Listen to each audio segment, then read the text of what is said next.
if you'd like. Yeah,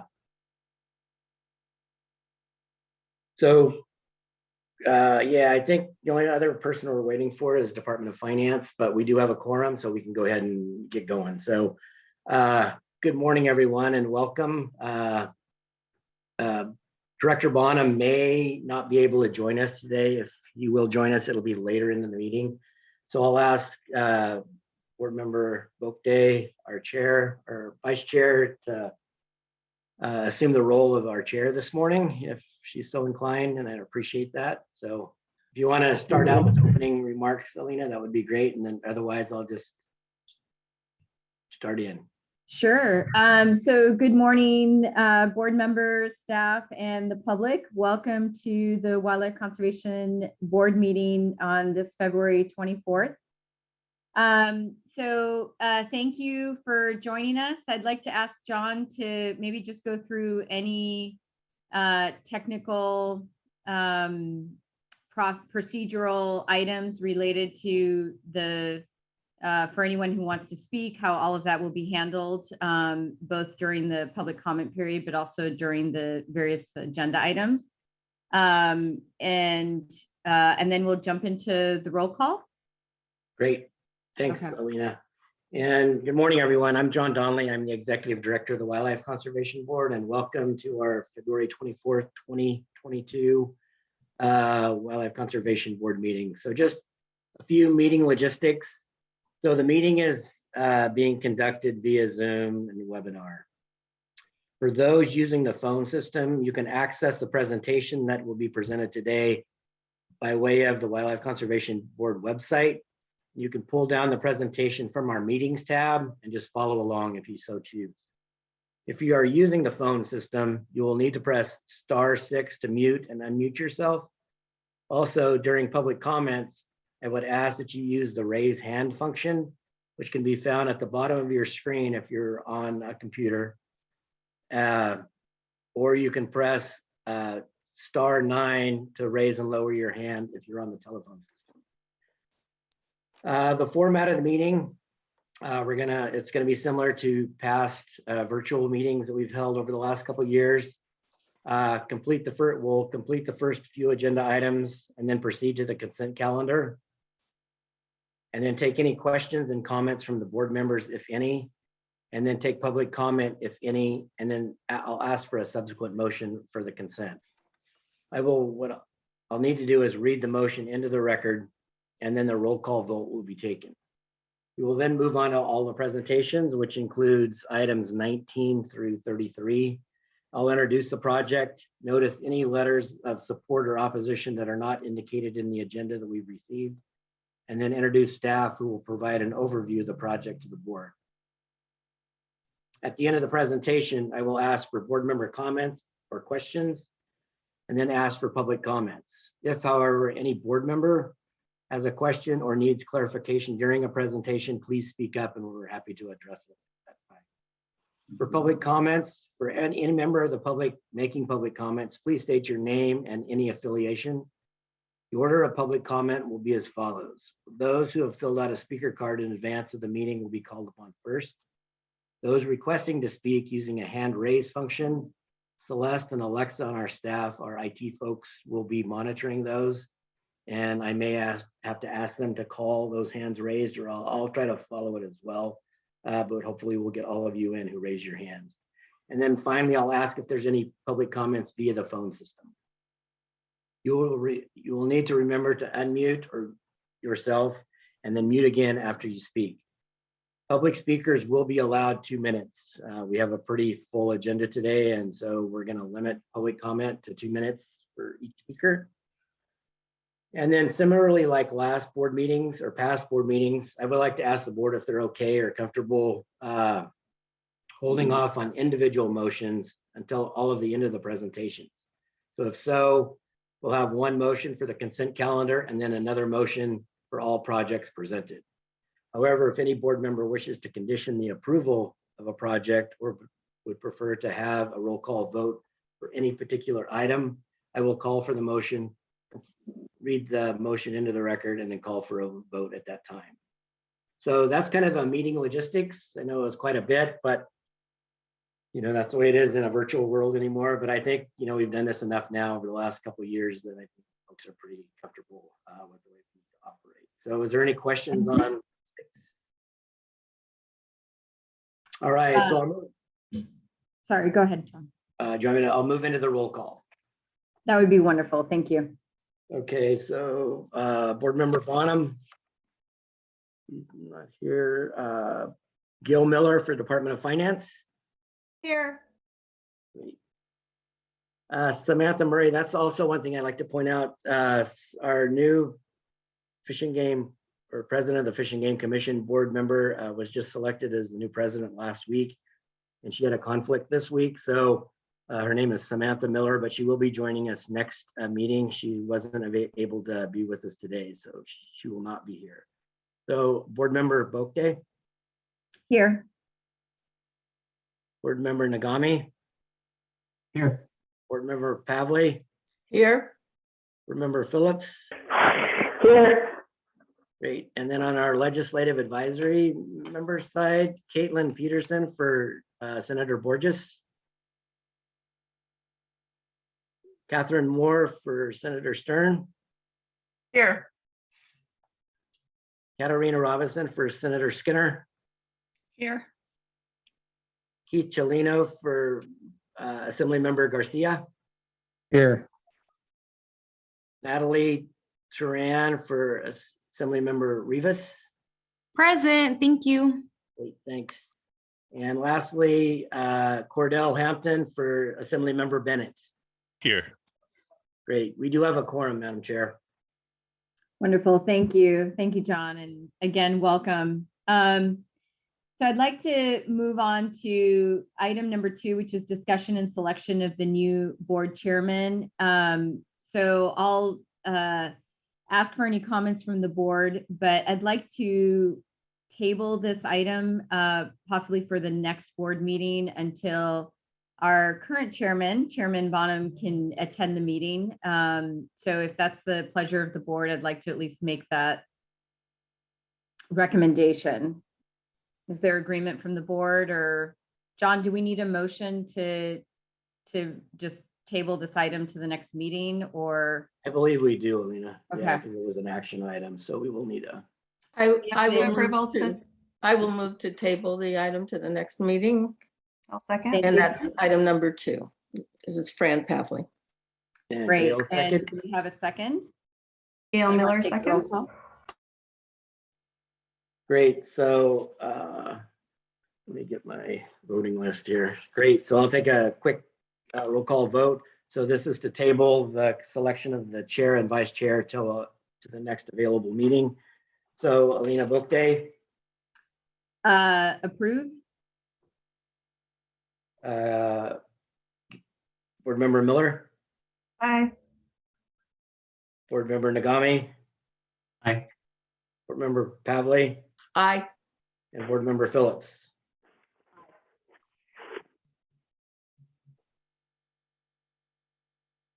You might be muted, Catherine. She said aye. Catherine, I think your connection is a little. Sorry, aye. Okay, There great. you go. Thank you. All right, so we can move on to item number 3 in the agenda. Great. So this is the public forum for items not on this agenda. Do we have any comment cards, John?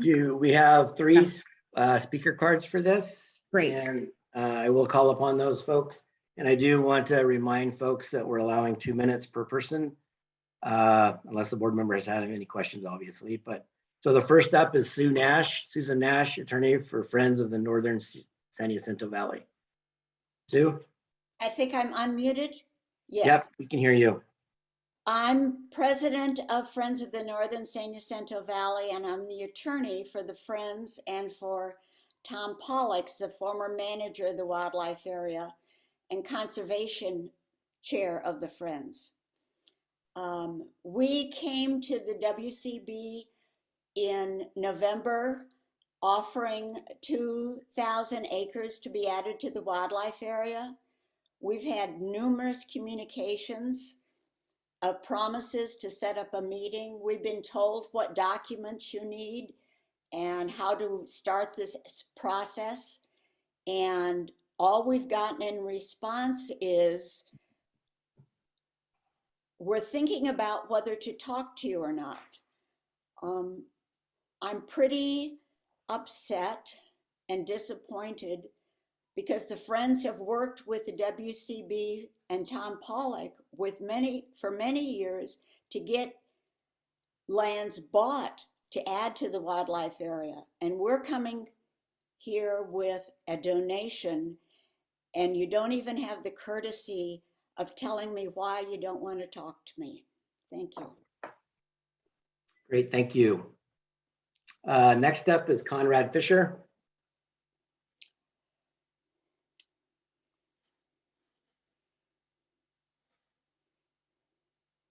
Thank you. I think I'm unmuted now. The button just came up. Great, we can hear you. Okay.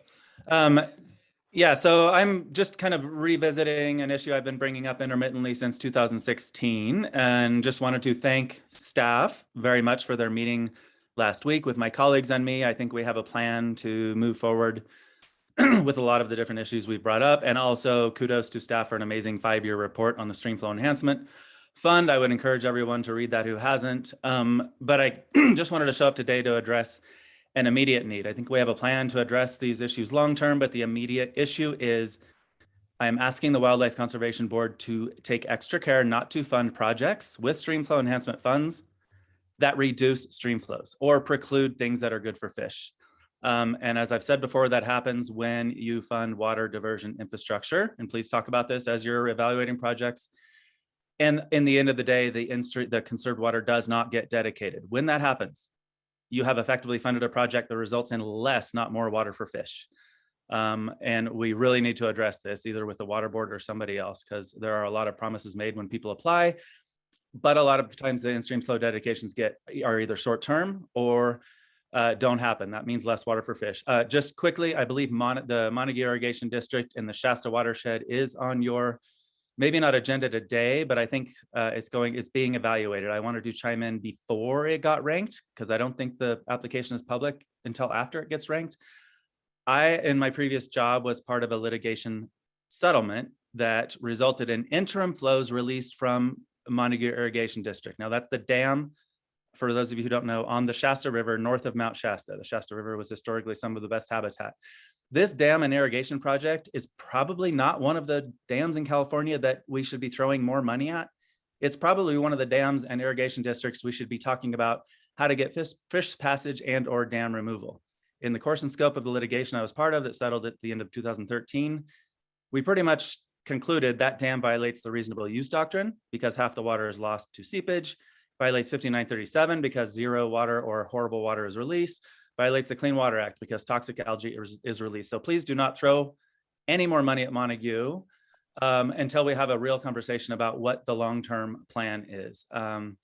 Speaking of the long-term plan, in the Shasta, the Water Action Plan and previous fish and game plans say the Fish and Game has a mandate to say how much water fish need, to provide an in-stream flow recommendation.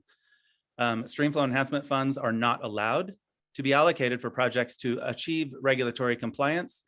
But if Mr. Bonham was here, my question was going to be, how do we reconcile that on a river like the Shasta, where Wildlife Conservation Board is charged with allocating money to restore flows, and also the funds cannot be allocated for regulatory compliance, yet Mr. Bonham and CDFW have not yet said how much water fish need. So how do we be sure we're not throwing streamflow enhancement funds at regulatory compliance? So again, please don't fund Montague until we have a conversation. Thanks for your time. That's all. All right, thank you, Conrad. Next up is Nick Joslin. Hi, my name is Nick Joslin with the Mount Shasta Bioregional Ecology Center. Wanted to say thanks to the staff as well for the meetings we've had. It's been pretty productive in trying to determine how we move forward funding good fish projects. And so I wanted to echo some of Conrad's concerns. I grew up in the Shasta Valley. My family were ranchers. I've been watching the water issues play out for a long time. But basically, not all agricultural efficiency proposals are the same, especially in spring-fed rivers, where the groundwater and the surface water interact, and they almost behave as one. a couple of the projects we believe are before you, Huseman Ditch and the Montague Water Conservation District, both want to give water to the fish, but the water is already being given through their leaky ditches. The idea that you would line a ditch in the Shasta Valley not only potentially harms groundwater users, it also potentially depletes recharge into the river that's occurring when the ditches are used. And so there is reason to believe that this uncertainty should be investigated more thoroughly. We do not believe that any ditch leakage water that is believed to be saved can ever qualify for a 1707. We think those proposals should have included dialogues they've had with the water board about obtaining a 1707. We don't think any of them will receive 1707s, and yet that's ultimately the legal promise being made. And so basically some of the dialogue we're having is in scoring criteria, and we're just urging extreme caution in the Shasta. The river is in really bad shape. The state has curtailed irrigation. It will continue through this summer. And the main goal is to keep the fish alive. So with that in mind, it's a dire situation up there. Putting money into projects that serve only to remove water from the river is a really,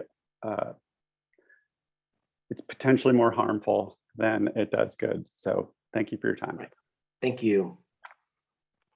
All right, I saw one hand raised. That's all the speaker cards, but one hand has been raised. Patricia McPherson. There. I guess, and you don't have a visual, I understand. Is that correct? A visual, no. Ah, okay. Too bad. Hello to those of you that I have met in the past and know.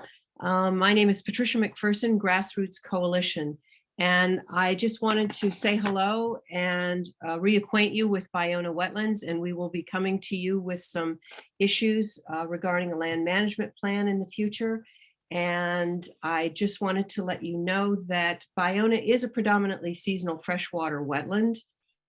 And remind you that in 2005, the Fish and Game Commission acknowledged it and brought it into the ER system, Ecological Reserve, as a Title 14, Section 630, non-marine, a terrestrial ecological reserve. And it's registered this way through the state offices of administrative law. At that hearing, CDFW also cited that the ER approval would happen, and then they would do a land management plan directly following. That's never occurred. And there have been no hydrology studies of a wetland, which the land management plan would have necessitated doing a hydrology study for the wetland. We fast forward to the present, there was an LMP approved by the WCB. However, it was also not carried forward. And we are looking to see what state that's in. That was through the San Diego Natural History Museum and CDFW. Ms. Friss, I've spoken with you a bit about that, and we're looking for more information on that. And I'd like to remind you that the water flow through Ballona, its watershed still flows through all of Ballona, and the water table is at or near the surface, but for the diversion of water by the adjacent Playa Vista site. The good news is we've gotten a lot of that water back through help with the California Coastal Commission in stopping illegal drains that were on site for the past 20 years, that the Coastal Commission cited was a violation of the Coastal Act and that they had been harming the hydrology and ecology of Ballona. In addition, we have letters from CDFW citing that Playa Vista has harmed the hydrology of the freshwater marsh system by not putting in enough fresh water there per their agreements. And most recently, we've gotten an NPDES permit turned around that Playa Vista tried to send to clean, fresh groundwater to the sanitary sewer system, which we argued saying that it was a waste of precious water, and they agreed. So that water now goes to Ballona. All right, can you start wrapping up your past 2 minutes? Sure. please? Thank you. I just wanted to bring some of these to your attention and get us back on your map, and thank you for hearing me. Thank you very much. Great. Thank you, Ms. McPherson. Okay, I see no other hands raised. Is there any board member questions? Whoops, we got. It looks like Catherine has Catherine, a yeah. question, John. Go ahead, Catherine. Well, thank you. Can you hear me? Yes. Yes. Right. First of all, I want to tell the people who spoke up in public comment, I've been there, done that. Thank you for doing it. I know it's not easy to bring things off the agenda up. It's a little nerve-wracking. Conrad, I really appreciate what you were saying about making sure we're not inadvertently creating a stream flow diversion that will harm fish. So I would, I know you're not shy. I would ask you in the future, if you see projects coming up, to certainly raise your concerns either with a letter or comment. And I think the same goes to you, Nick. I appreciate what you were saying, and same with Patricia. I like getting information. Susan Nash's concern, maybe John, you and I can talk about that at some point, because I'd like to know what's going on there and what's going to be the outcome. So, Okay.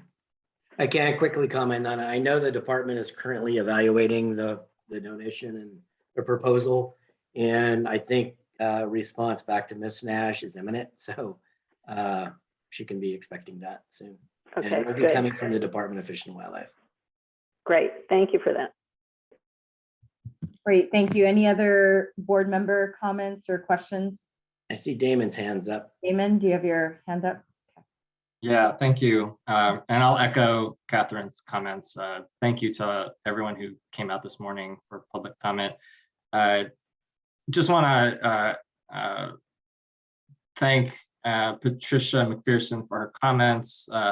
Baiona is a complicated situation that I'm not fully up to speed on. So John, I don't know if I need to be, if I could get some more information about the topics that she had raised. I know we're not supposed to discuss matters that are raised during a public forum, but to decide whether to put it on the agenda for a future meeting, I don't know what goes into that, just being very new to the board, but Okay. I could at least be briefed, and any other board members that want to get up to speed on Baiona would be helpful. Right. Yeah, we can arrange for that, Damon.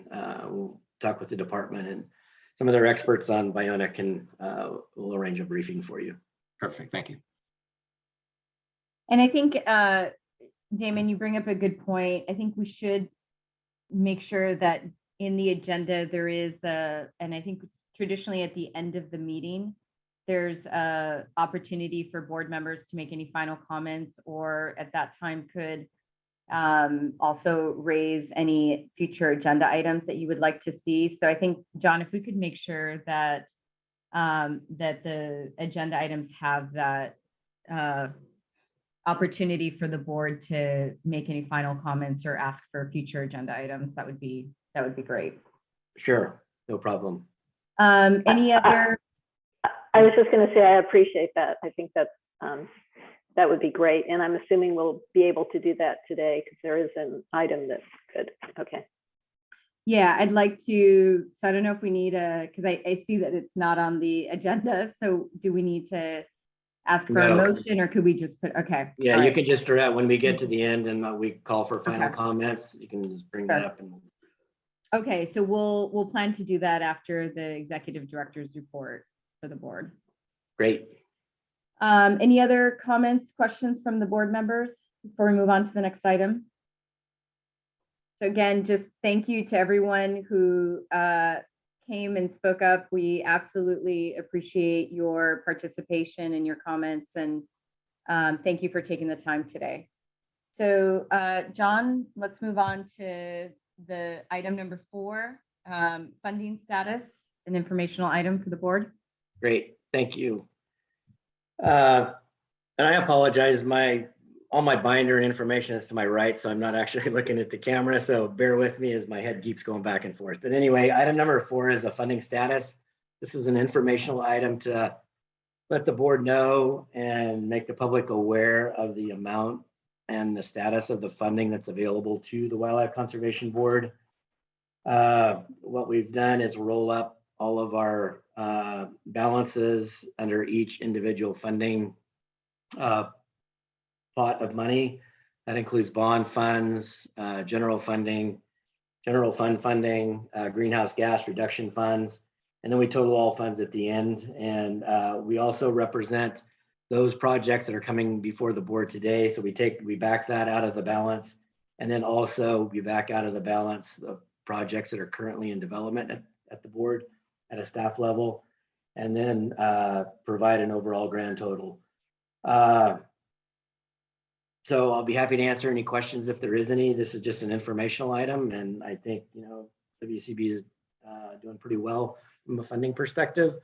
And we're looking forward to implementing some great projects over the coming year and the following year using this funding. So any questions?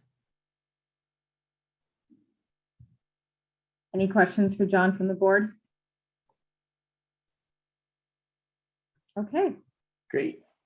so I think we can move on to consent items.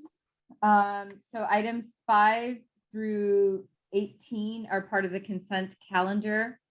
Are there any items within 5 and 18 that the board would like to pull for discussion? Fran, I see your hand is up. Sorry.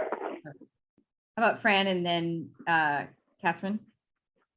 I'd just like to pull off 2 just to make some comments on. I intend to support them, but just wanted to bring them to the board's attention for future projects that might fall into these categories. Great. What are those items? Items 11 and 12, they both relate to the Sustainable Groundwater Management Act. Great. Okay, would you like those presented, Fran, or you just want to make comments on them? I'm fine with just making some overview comments for future considerations, if that works. I think that works, yes. Okay. And I'll ask And- our council to speak up if not, if I don't hear from Colin, then I think we're good. Catherine, are there any other Yeah. items? Okay, Yeah, item 7, I'd like to pull and Okay. discuss. great. Would you like a presentation or from staff on that item? I think what I'm mostly concerned about is an opportunity to have a split vote on that. So Okay. Yeah. Okay. So, John, I think so should we do, I think, go ahead. yeah, I think we can, I haven't heard from Colin, so I think we're good. Yeah, John, yeah. If Fran isn't abstaining and just wants to make general comments on those, that's fine. We don't need a presentation or anything. Okay, and Fran can- on the other one, if we're gonna have an abstention, should we have that presented? Yeah, I would pull it and have it presented. Okay, great. So Fran, if you want to go ahead and make your comments on 11s and 12, and then we can all read the motion and then we can vote on that. And then we will have a presentation for item number 7 and we'll move on from there. That would be fine. Thank you very much for allowing me this time. As some of you know, I was very involved as chair of the Water Committee for 8 years in the Sustainable Groundwater Management Act. So these 2 caught my attention, and I think they're both good, worthy projects with multiple benefits to replacing groundwater as well as providing habitat, particularly for migratory birds or ducks, etc. But I wanted to bring to your attention that I did a little homework and read through the report and investigation. Both these groundwater basins are actually were targeted as being severely overdrafted. We have 515 groundwater basins, and about 125 are severely or critically overdrafted. Both of these are, and these groundwater basins, and there could be literally many property owners that overlie those groundwater basins who are now responsible for coming together and managing their groundwater basins because of the drought and volatility of the snowpack, and frankly, continuous overdrafting and a change to year-round crops, and as they call it in one of the in item number 12, I think they call it high production agriculture. That would be like nuts and things like that. Anyway, we've depleted our groundwater basins, and these critically overdrafted ones had to turn in plans in January 2021, sustainability plans, how they over time would be able to manage their groundwater basins sustainably. And that's easier said than done. Obviously, it's a challenge. So I'm just bringing this up that these are both good projects, but I was trying to figure out, but neither one have turned, they both have incompleted plans according to some research I've done and that were due a year ago. They've been deemed incomplete by another state agency, the State Water Board or Department of Water Resources, or both of them. And they have 180 days, they have till July to try to complete their plans. The other basins in the state have completed plans. So I was trying to figure out how to send a signal that we would prefer groundwater basins that are attempting to manage them sustainably. Part of the challenge is, in my mind, if you can't manage your groundwater basin, can you manage these projects? For example, on one of them, they're putting in groundwater recharge basins by percolation ponds. I think that's great, and it also benefits migratory birds. But what is the oversight on compliance with that? As we have the bigger picture of basins not being managed, are meeting some what I considered very generous time schedules to sustainably manage their groundwater basins. So maybe there's a way to sort of almost incentivize these basins that haven't quite completed their plans to do so, because there's opportunities for them in multi-benefit projects such as these two that have submitted plans. It's the first time I've seen these on the agenda directly overlying the groundwater basins that are severely overdrafted. So thank you for allowing me to make the comments. It's more like a FYI, and if perhaps there's a win-win in the future for other projects that at least should be on record on whether they have completed their plans and they've been adopted by the state. Great.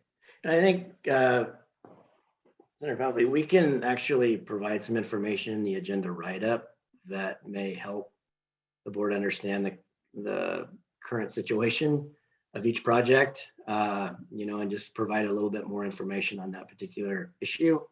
That'll help, I think, the board be more informed as we move forward on other types of other projects, particularly in those areas where there is a severely It's future projects that are coming through. It's just sort of the flag that they're the Wildlife Conservation Board does a great job of working with other agencies, and maybe there's a way to facilitate better management of the groundwater as well as the benefits of habitat for birds and other wildlife. Okay. Because they're right now overpumping. They're drilling deeper and deeper wells and depleting the groundwater basins faster than they will ever be replaced in the next 40 to 50 years. So we have sort of a crisis in the making here. And not directly relevant, but perhaps it could be part of the solution with cooperating with a multi-benefit approach. So thank you for allowing me to just say a few words. Thank you. All right, any other board member comments? I think I just want to Fran, that was very informative. And I think, John, it's what you suggested in terms of really providing context, but looking at the kind of the state of what, plans, whether they be regulatory or planning documents, where that is, because that, I think having, these projects contributing to kind of the larger system, it's important to understand kind of where things stand with the larger system so that the impacts of these projects are really helping to support the multi-benefit and the wildlife and water values and outcomes. And so I think that's an excellent suggestion. Thank you for bringing that up, Fran. That was very informative. So thank you. I have a 3-hour presentation if you'd like to hear it. Okay, I actually may take you up on that. Actually, I had to make a presentation to the State Assembly Committee earlier, I guess last week, and it's very topical right now, Mhm. obviously, with the Yeah. extended drought. Thank you. Thank you. Fran, was that recorded so we could actually go in and look at the particular Assembly Committee hearing? Yes, it would be the Assembly Water Parks and Wildlife Committee. Pablo Garza, is the staff person. I'm sure it's recorded somewhere. Thank you. Great. Any other board member comments? Okay, any members of the public wishing to make any comment on any of the the consent calendar items 5 through 18, excluding item number 7?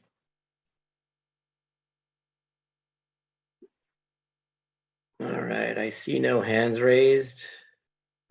So what I'll do is read the motion and then we'll take a roll call vote.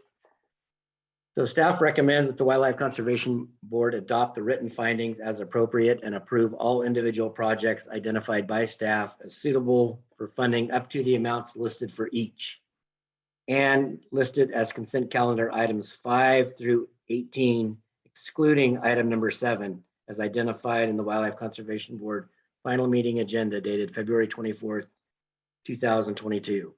Authorize staff to enter into appropriate agreements necessary to accomplish these projects, and authorize staff and the California Department of Fish and Wildlife to proceed substantially as planned. So Board Member Bookday. Do we need Oh someone? yeah, we need a to carry the motion. I'm sorry. Yeah, Yeah. no, that's okay. Unanimous. So is there someone from the board that would like to carry the motion? Give it first. I'll move. Okay, thank you, Catherine. Is there a second? Second. Okay, thank you, Damon. All right. All right, so, okay, roll call. Board Member Bookday, Aye. Board Member Miller,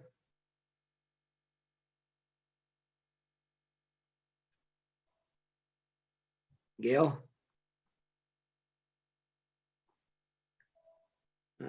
Board Member Nagami, Aye. Board Member Pavley, Aye. Board Member Phillips. Aye. Great. Gail, are you on? The motion does pass, though, Madam Chair. Okay, great. All right, so let's move on to item number 7, the Grizzly Island Wildlife Area Waterfowl Breeding Habitat. So we'll go ahead and start with the presentation from staff. Give me a second to pull it up. All right, Sure. thanks. Les. Thank you. So just to set the stage for this is a project to consider a grant to the California Waterfowl Association for water project to restore habitat down at the Grizzly Island Wildlife Area that's owned and managed by the Department of Fish and Wildlife. And James Croft will be presenting the board presentation. Thank you, John, for the introduction. The Grizzly Island Wildlife Area Waterfowl Breeding Habitat Project is located on the CDFW-owned Grizzly Island Wildlife Area in Suisun City within Solano County. The wildlife area lies in the heart of the Suisun Marsh and has been managed for wildlife habitat since CDFW acquired the property in 1931. The wildlife area contains approximately 5,800 acres of wetlands, all of which are open to public hunting except for the Pond 12 sanctuary. Next slide, please.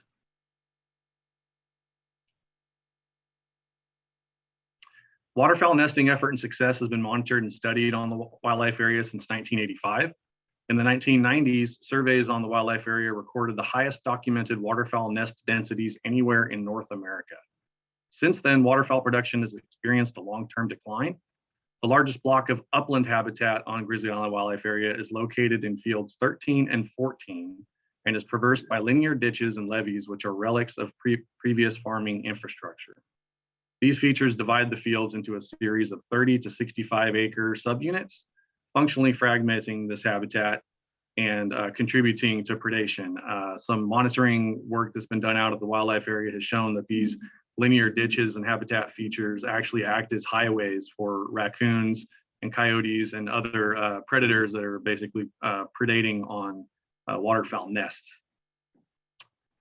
Next slide, please. Most of fields 13 and 14 have become invaded by non-native perennial and annual plants, reducing habitat quality and diversity for native wildlife. These non-natives established after the fields were burned by an intense wildfire in October of 2019 that killed most perennial grasses and annual grass seeds. To improve the upland habitat quality and productivity on the site, the project will defragment and restore the area to native upland grasses and forbs. The project will remove the linear artificial ditches and levees, control invasive weeds, and replant perennial native grasses and forbs to restore a 300-acre block of continuous uplands, which would be the largest contiguous block of native upland habitat on the wildlife area. Next slide, please. So another a picture here of showing a small strip of perennial grasses that actually escaped the fire. That are located along a wetted ditch. Next slide, please.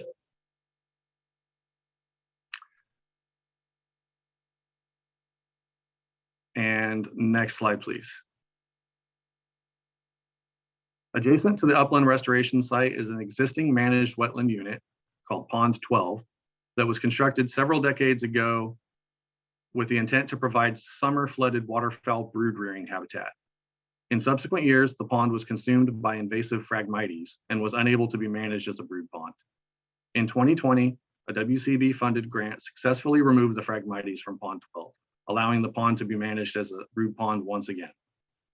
The project will install some new water delivery infrastructure within the pond, replacing old non-functioning infrastructure. The new infrastructure will create new water management options, resulting in better habitat quality, a reduction in energy costs, and a reduction in water diversions through improved water use efficiency. Next slide, please. Actually, that was the last slide.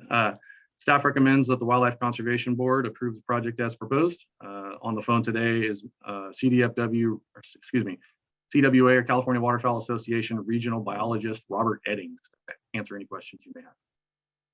Great, Thank you. Thank you, James. All right, any board member questions? Catherine, do you want to Yeah, questions? yeah.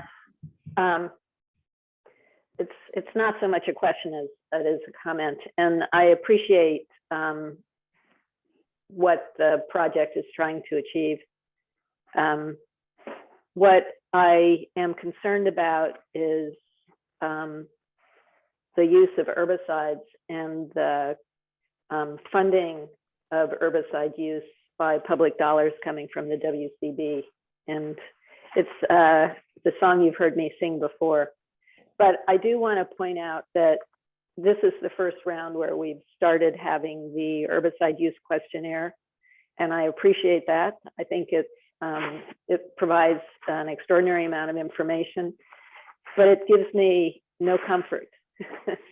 And in preparing for this meeting, I did as I have been doing the last couple of meetings, and that is I did a Google search on what is new out there about herbicides, especially glyphosate. I use that because it's such a broadly used herbicide, glyphosate and pollinators.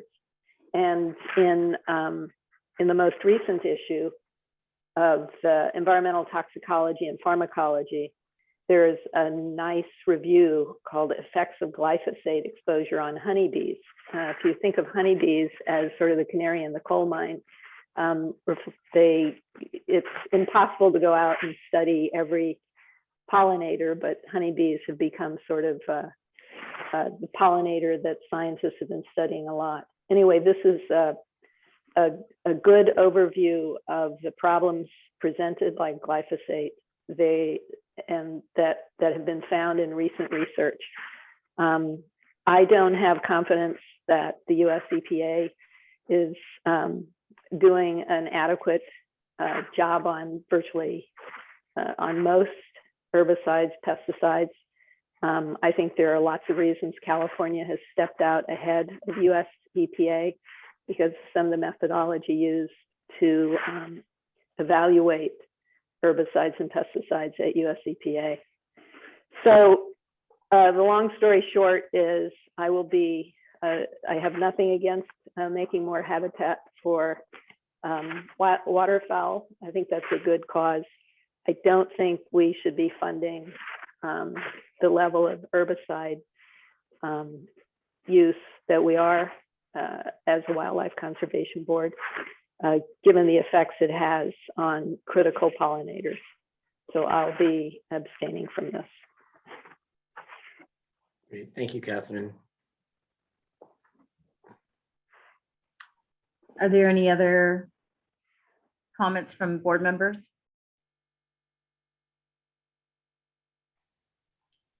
Is there, so James, I see your hand is up, but let me take Fran's comment first and then we'll go to you. I just wanted to thank Catherine for continuing to remind us of this issue and its oppression. For future discussion at some point in time, and I'm glad the reports are attached and I tried to read through them and they are very technical and everything like that. Are there some herbicides that are definitely more problematic than others, or is this based on certain factors on whether it's monarchs or pollinators or whatever, and the conditions around the state when it triggers even a greater review? Or is this something, just asking Catherine, is if there's going to be any changes, does that require legislative action? And so those are just some questions I had off the top of my head. I appreciate her raising this every time when she feels it's appropriate. Fran, did you want me to respond? Yeah, if you could, and then I'll Yeah. take that, Damon's. Yeah, glyphosate, because it's been used so broadly and especially in agriculture, but it's been used, as we know, in restoration. It's been used so broadly and has been linked and resulted in a lot of lawsuits linked to carcinogenicity, causing cancer in applicators and people who've been involved in the manufacture of it. It's become one of these pesticides, much like DDT, that has drawn a lot of attention. And there is a slow but growing tendency or movement in other countries to do more study of and to ban in certain circumstances the use of glyphosate. The United States hasn't gotten to that point, but in the last couple of years, there have been some pretty large lawsuits. But one of the things that has happened, because these other countries are looking at it more closely, and they're concerned about pollinators, is that it's become something that they've been studying, scientists have been studying a lot through independent studies.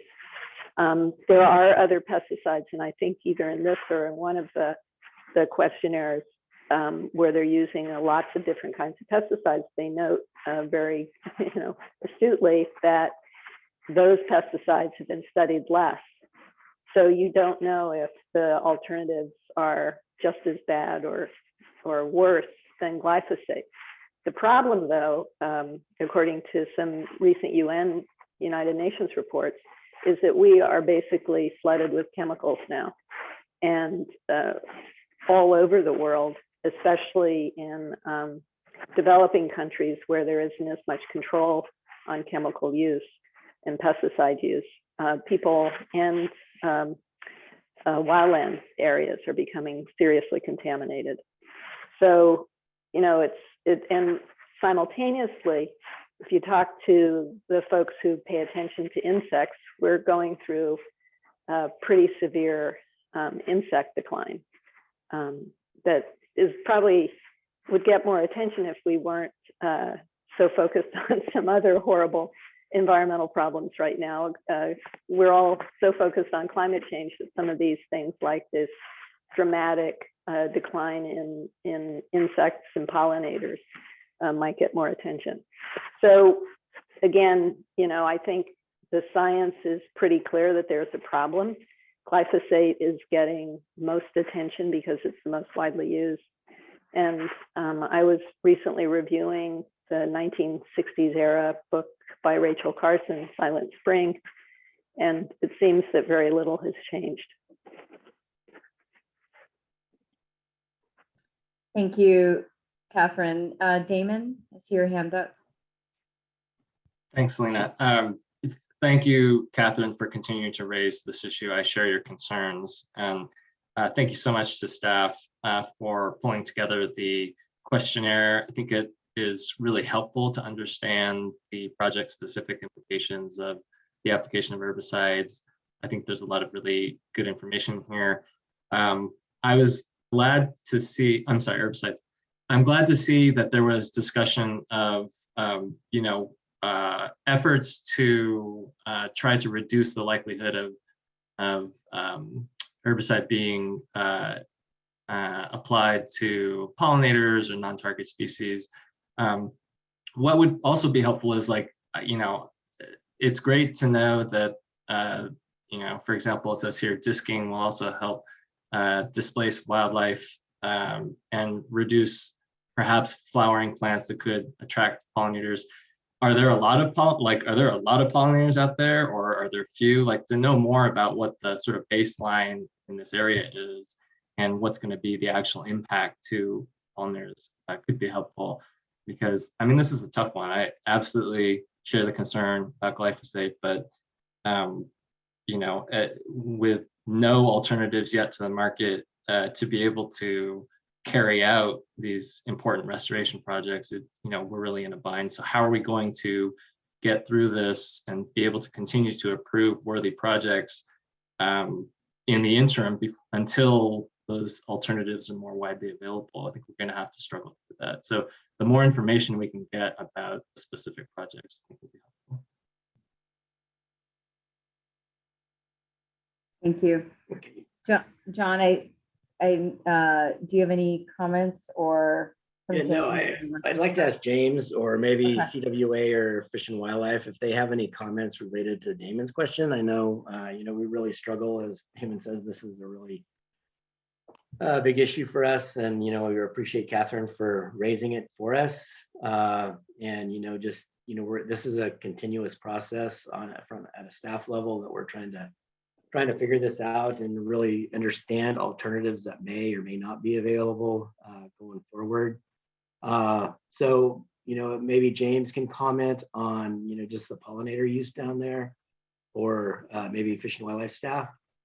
Yeah, definitely. Thank you, John and Damon, and all the other questions and comments. Really great food for thought and things for us to think about as we move forward with projects like this.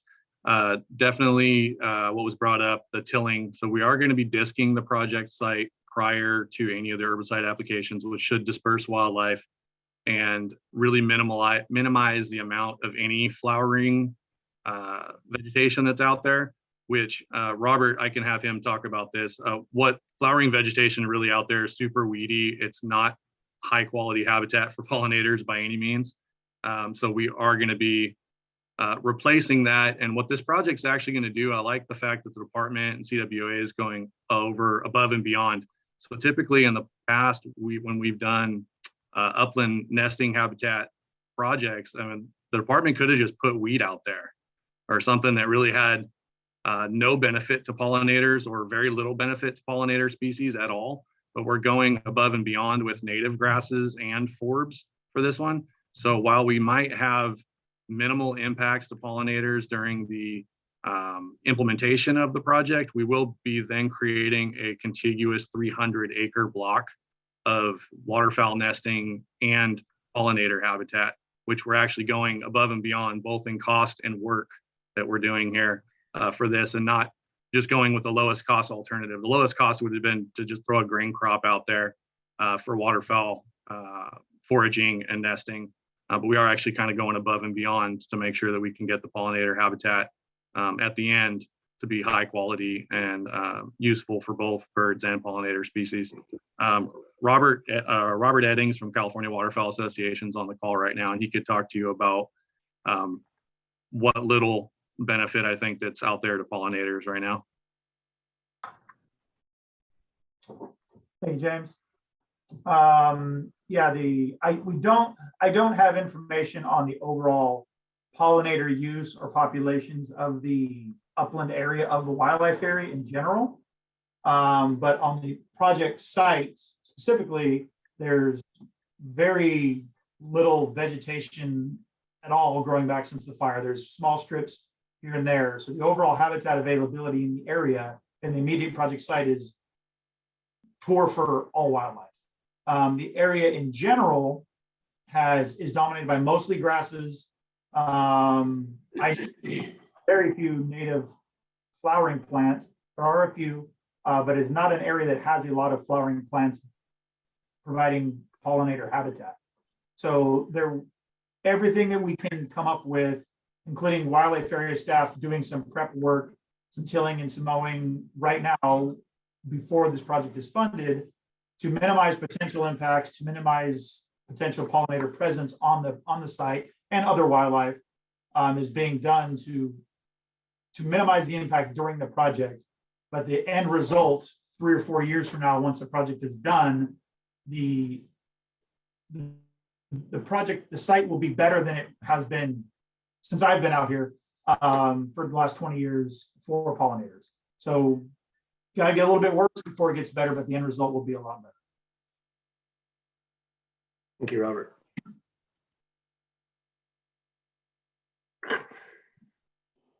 All right. Any other board member comments? Bless you, Alina. Thank you. Seeing none, but I can't see if anybody else's hands are up. So do you see any other hands, John? Let me look. Is there any member of the public wishing to speak? Please raise your hand now.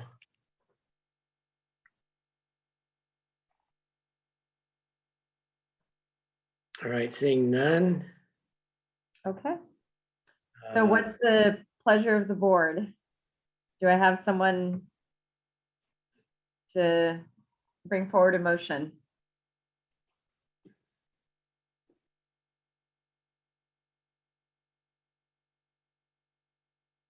I'll go. I really want to thank James and Robert and the team and all the staff for the thought put into this proposal.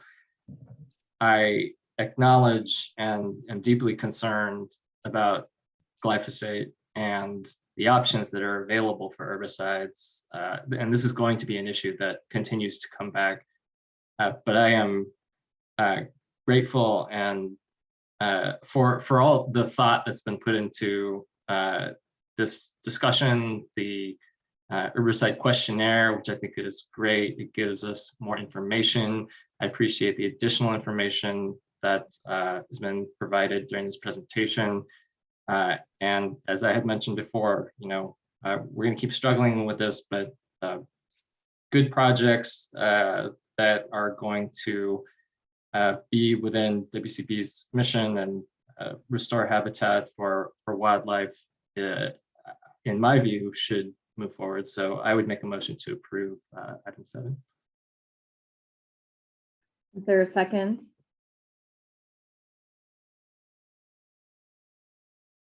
I will second it. Great, thank I'll you. take a roll call. Sure, so board member Vokday, Aye.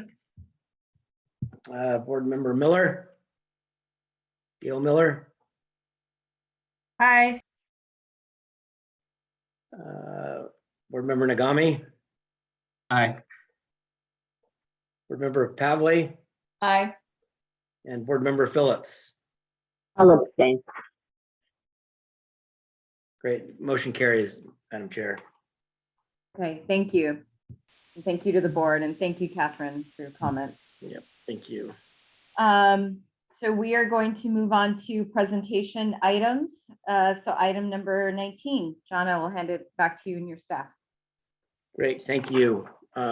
Give Celeste just a minute to Oh, John, do we need to check in with the board on if the board is comfortable doing one big motion at the end? Yeah, are Should you guys we- comfortable with that? If, if there's any particular project you want voted separately, we can do that. It's easy to do. I'd like item 21 and 27 to be voted on separately. Okay, Right. you said 21 and 27? Correct. Okay. All right. Also, The some other, correspondence came in late on 19, I believe. Right. So are we going to vote on that separately? Yeah, I would like to Also- vote on that separately because that may have a condition, so we'll vote. on Great. that separately. Thank you. okay, so why don't we'll just still follow the chronological order, but after we're done with that particular item, we'll ask for a motion and a vote. Great. Okay, I'll hand it back to you, John. All right, great, thanks. So this moves us on to item number 19, the Lone Pine Ranch Phase 2 project. This is to consider a project up on the Eel River with the Wildlands Conservancy. Jason, on our staff will present the project to the board. Jason? Yeah, thanks, John. This proposed grant will support the Wildlands Conservancy with the acquisition of 10,848 acres of property known as Lone Pine Ranch Phase 2. The property is located just south of the community of Alder Point in Trinity County, approximately 25 miles inland from the Pacific Ocean. The property is situated in a landscape consisting of rolling hills, high valleys, waterways, and forested mountains that support private ranches along with the conservation areas of the Six Rivers National Forest and the Mendocino National Forest. Next slide, please.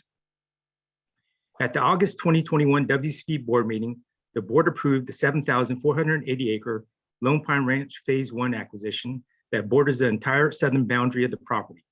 The property's northern and western boundary immediately abuts the remaining portion of the entire ranch, consisting of 8,273 acres that is being acquired in separate transactions by the Wildlands Conservancy. A 1 mile portion of the property's western boundary abuts the main stem of the Eel River. Next slide, please.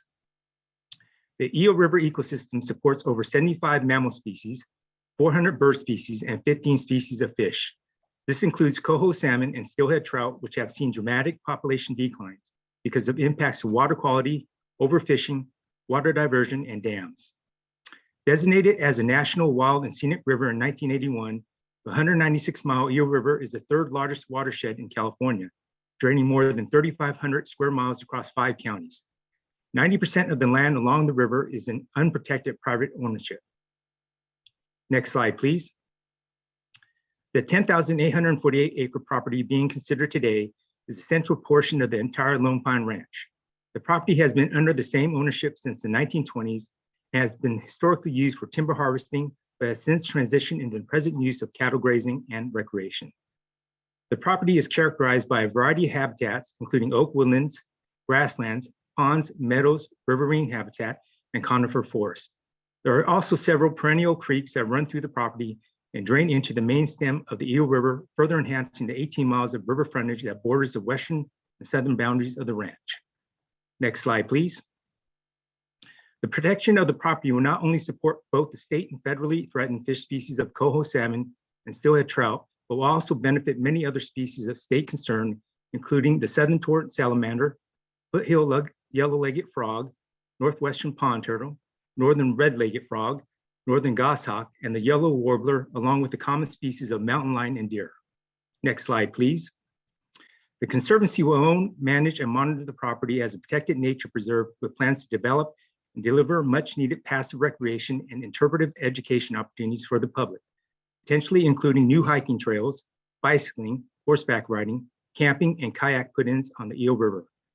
Property is also targeted to act as a strategic access point for the envisioned 320-mile Great Woodward Trail that meanders along portions of the Eel River on the former line of the Northwestern Pacific Railroad. Near-term conservation will include improvements to sustainable cattle grazing and ensuring timber harvest only occurs to improve ecological conditions.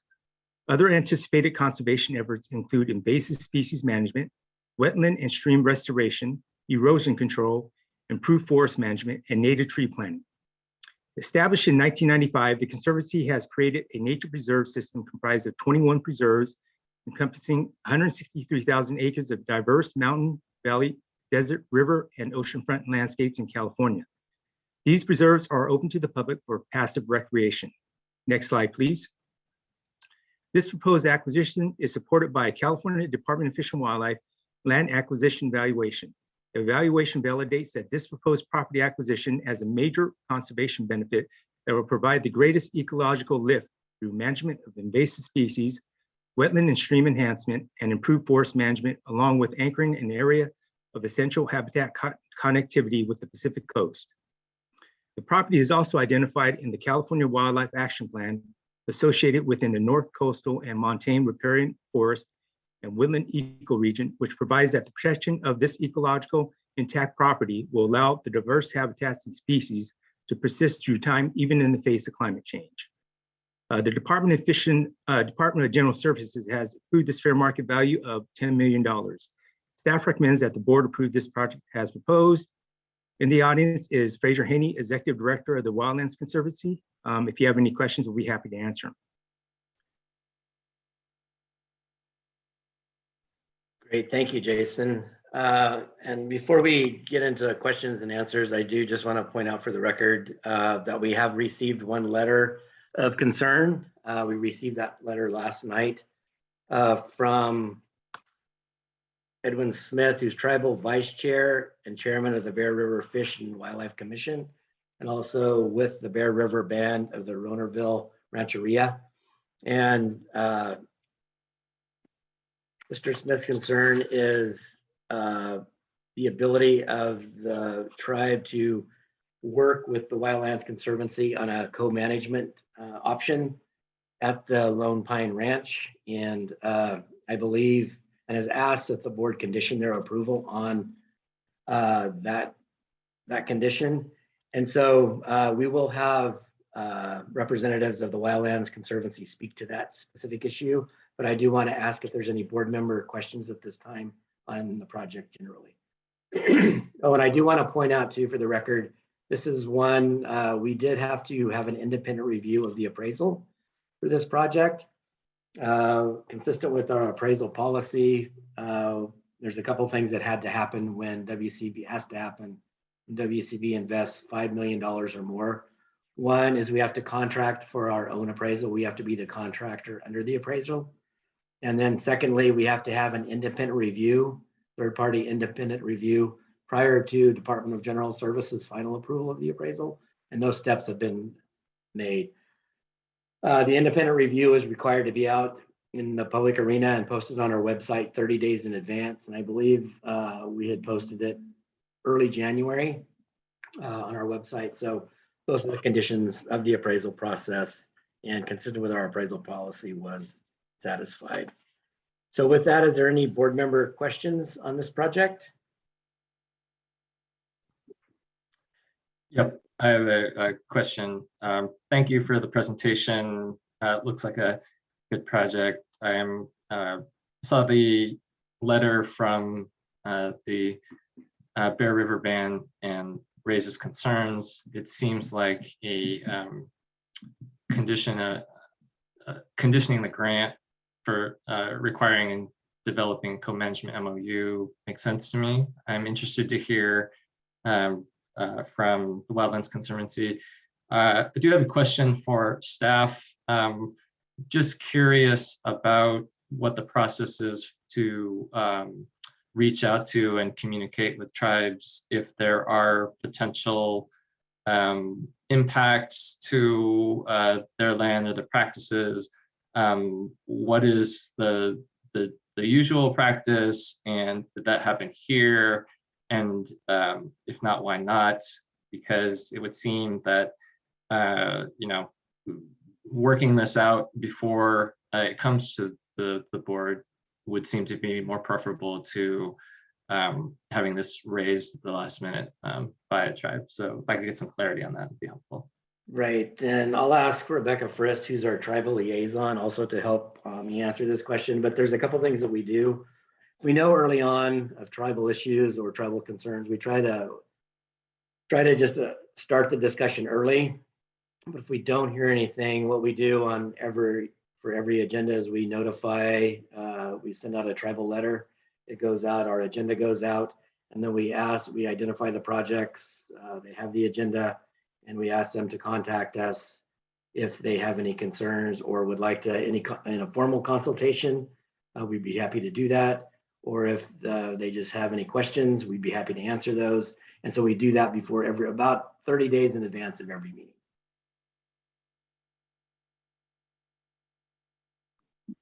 And Rebecca, I don't know if you want to add anything to that, but I think. Yeah, that's correct. I mean, the first request is that any applicant that's coming to us is engaging with tribes really early in the process, at the application stage.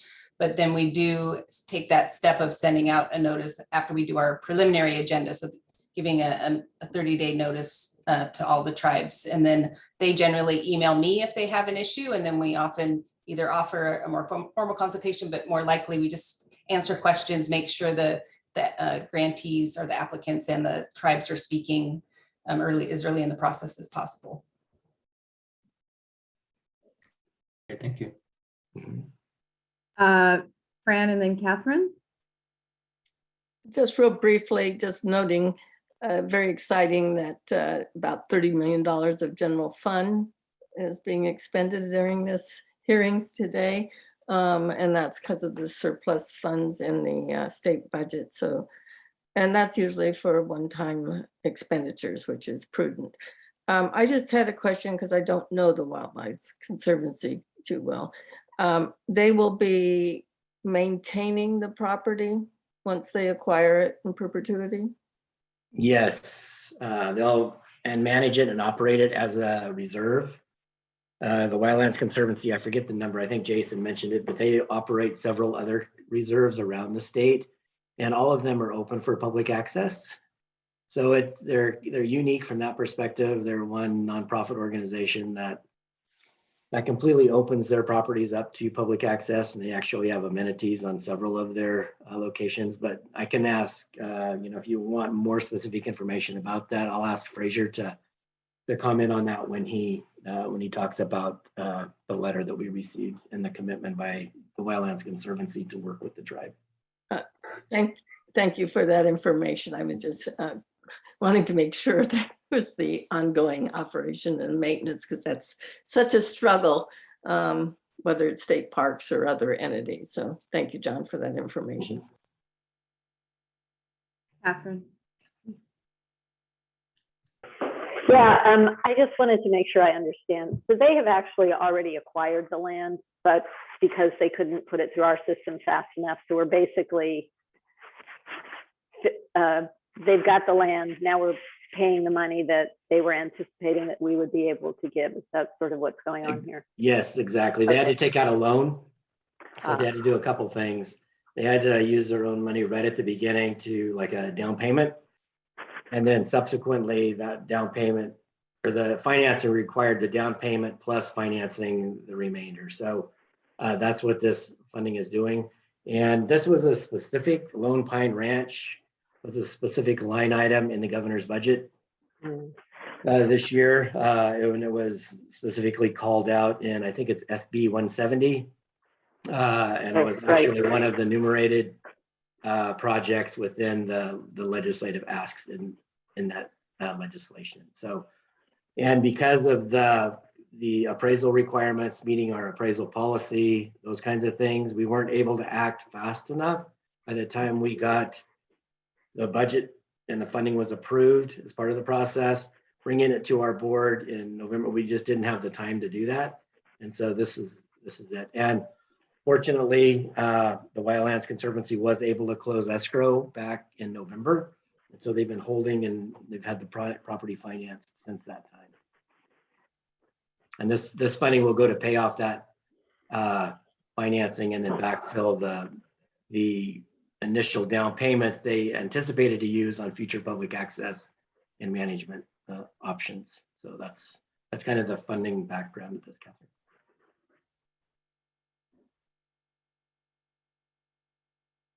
Any other questions from board members or comments? I think, John, I just appreciate Damon's comments also about the need for consultation, but also I think with a large scale acquisition, and I understand that the acquisition, has already kind of passed, but I think when large acquisitions like this, there should be, I think, more than just a 30-day kind of letter that gets sent out to tribes, especially if we've determined kind of an ancestral and, cultural, connection to the land. And there is a tribe that is, has, I would say, is a stakeholder in the acquisition. I think being able to, for these larger acquisitions, I think there needs to be something that's, I think, more expansive than a letter 30 days before, so that we can ensure that there is kind of that opportunity to have, as Damon suggested, an opportunity to look at what the, a potential role or partnership might be, prior to the item coming to the board.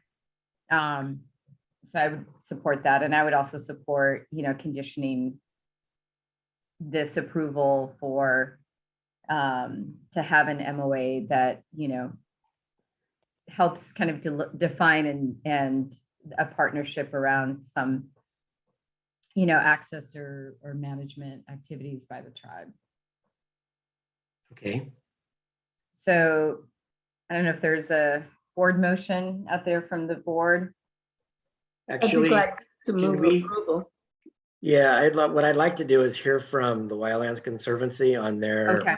desire, Yeah, my their apologies. non-desire for commitment on honoring what's been asked. And then I just want to make sure that we hear that and get that on Sure. the record. Thank you. Good morning. Can everybody hear me okay? This is Fraser Haney. Yes, Yeah. sure. Good morning, John and everyone on the board. Thanks for having us on, and thanks for considering this grant to help us complete the acquisition of phase 2 of the Lone Pine Ranch. We want to thank everybody that made this possible, our supporters, Senator McGuire, Assemblymember Wood. We did some early tribal outreach with the Round Valley Band because this is more specifically in their tribal area. And we actually had the Tribal Historic Preservation Officer from the Bear River Band on the property just a couple weeks ago as a first step in this direction towards a co-management MOU. So we're entirely committed to working with the appropriate tribal bands, including Bear River, to develop a management plan or a management plan that includes a tribal co-management MOU that would recognize this is in tribal ancestral territory. It would help give them a real voice in decisions about wildlife and watershed management. And so I've reached out just this morning to the Bear River Band and had a nice conversation. We'll be paying them a visit in March and kicking off this discussion about what an MOU is, along with reaching out to other bands with ancestral territory in the area.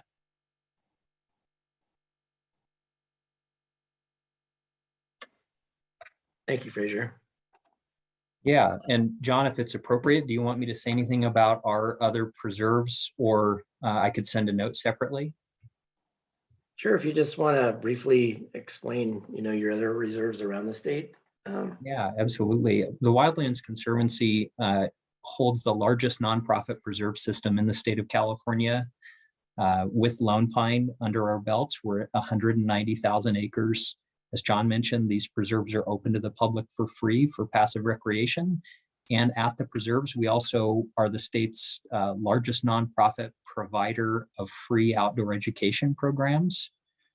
It's worth noting that we do have really good relationships at places like the Jenner Headlands Preserve or the Wind Wolves Preserve with local tribal interests that are the subject of helping us take care of those places. So I will share a web link to our website and maybe get John some of our literature to share with the board, and look forward to many more conversations like this in the future. Thanks Great. for the time this morning. Thank you, Fraser. All right. Thank you, Fraser. Yeah, I would really appreciate if you can send that follow-up information to John and so you can pass that on to the board. Thank you. Are there any other comments, John, or can we move to a motion? Yeah, well, let's go out to public comment real quick. Okay. If there's any public comment, please raise your hand. I see one hand raised.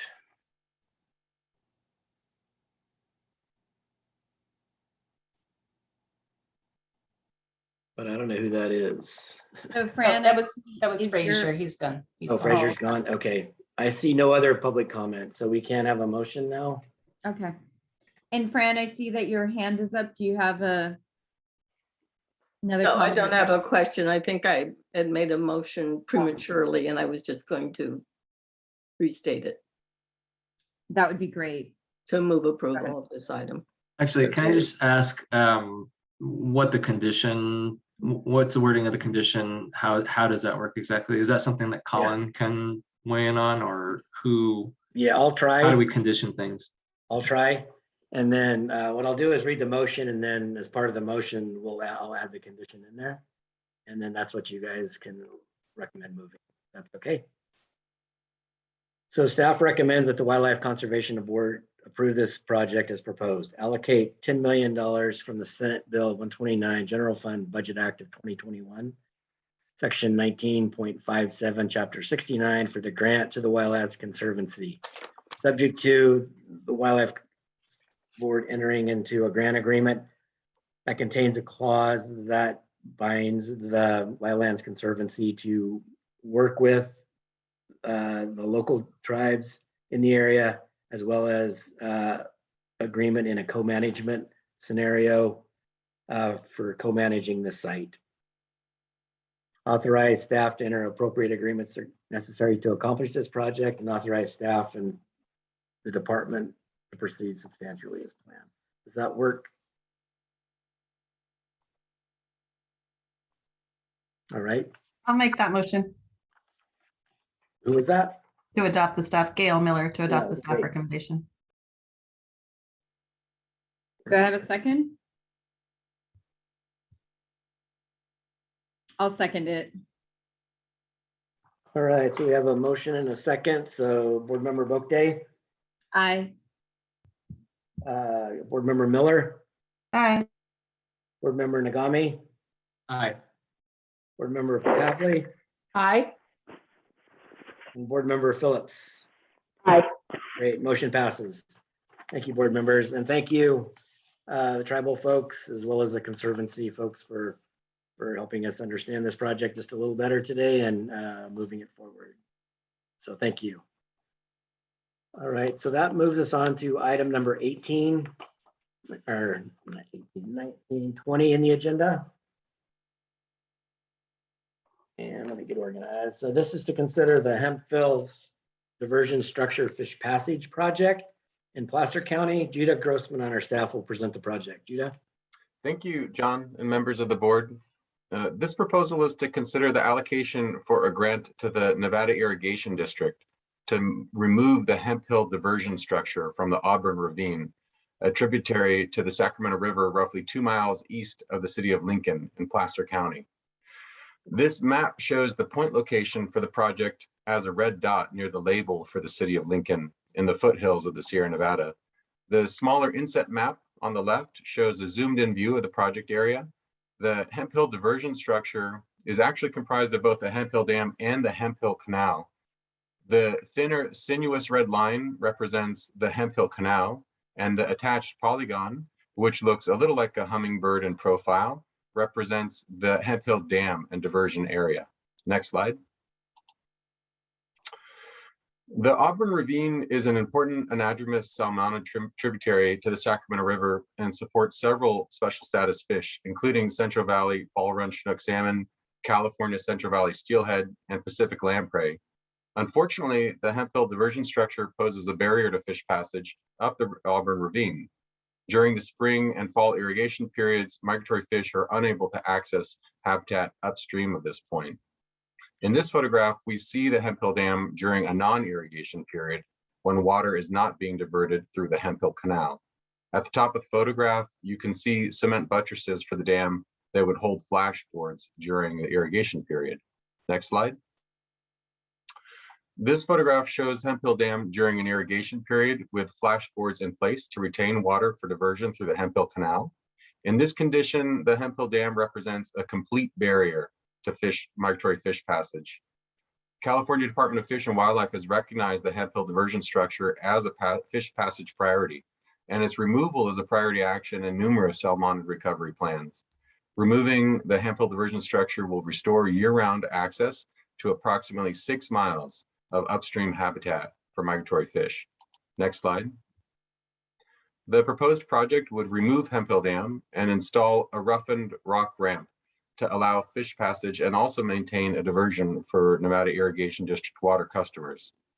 In addition, fish screens will be installed on Hemp Hill Canal to prevent fish entrapment in the water supply canal itself. This drawing shows the design concept for the rock ramp and fish screen locations. Staff recommends the project as proposed. I'm happy to answer any questions that the board might have. And on the call today, we have guests from the Nevada Irrigation District, Tanya Herrera, Senior Engineer, and Greg Jones, Assistant General Manager. Great, thank you, Judah. All right, is there any board member questions?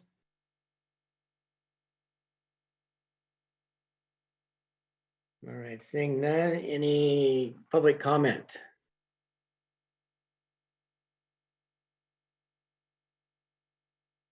Oh, there's a hand.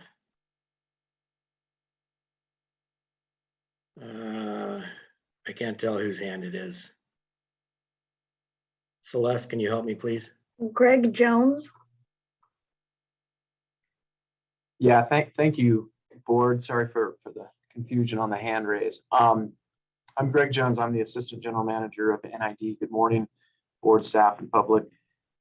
Thank you to the Conservation Board staff and to the board for bringing this project for your consideration today. NID is thrilled for the opportunity to implement the long-term healthy watershed and fish passage project before you on this vital section of the Auburn Ravine. Funding for this project and this grant will help to remove the critical barrier, as Jonah pointed out, to the migration of salmonoids and lamprey during irrigation period, and replace it with a newly designed ramp allowing for fish passage to the upstream reaches of the Auburn Ravine at both high and low flows while maintaining the operational services of NID's customers throughout the Lincoln area. On behalf of the Nevada Irrigation District, thank you for your generous consideration and support for the Hemp Hill project. Thank you. All right, any other public comment? All right, seeing none.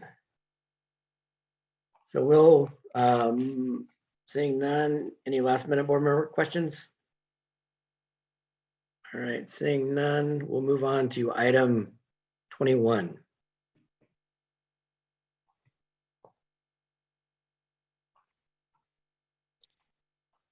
And this is a project to consider the Green Oaks Wetland and Riparian Restoration Project in San Mateo County. Kara Allen on our staff will present the project to you, Kara. Thank you, John, and good morning, everybody. Agenda item 21 is a proposal to consider a grant to the San Mateo Resource Conservation District for a cooperative project with state parks to restore the natural hydrology and enhance ecosystem functions on 235 acres of Ano Nuevo State Park in San Mateo County. The project area contains a tributary of Green Oaks Creek that once supported a coastal prairie, scrub, and riparian communities that in turn supported a variety of wildlife, including the San Francisco garter snake and California red-legged frog, which are both listed species and do occur on the property. Next slide. This map illustrates that the project site, which is outlined in yellow, is part of an important habitat connectivity area identified by the Department of Fish and Wildlife. And the light green and pink areas on the map illustrate where suitable habitat occurs for the garter snake and red-legged frog. Next slide. Like much of the coastal plain of San Mateo County, the project area was intensively farmed until the mid-2000s.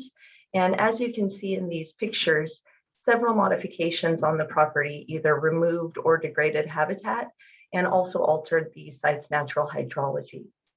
The map on this slide shows some distinct features that are relevant to the project, including the agricultural ditch network, an access road, historic swell, and the 4.5 acre eastern pond that together make up the active footprint of the project, which is about 17 acres. Next slide. So the primary goal of the project is to use the natural hydrology of the property to enhance aquatic and terrestrial habitat for wildlife. The primary objectives are to restore the natural sheet flow of water across the property, enhance habitat for native flora and fauna with a specific focus on the garter snake and red-legged frog, and to reduce the need for human intervention when maintaining this site. The pictures here show two focal points of the project, including the eastern pond, which is mainly spring and groundwater fed and holds water year-round, even during our most recent droughts, and the historic swell, which is the bottom picture, that will be reactivated and enhanced with native plants. Next slide, please.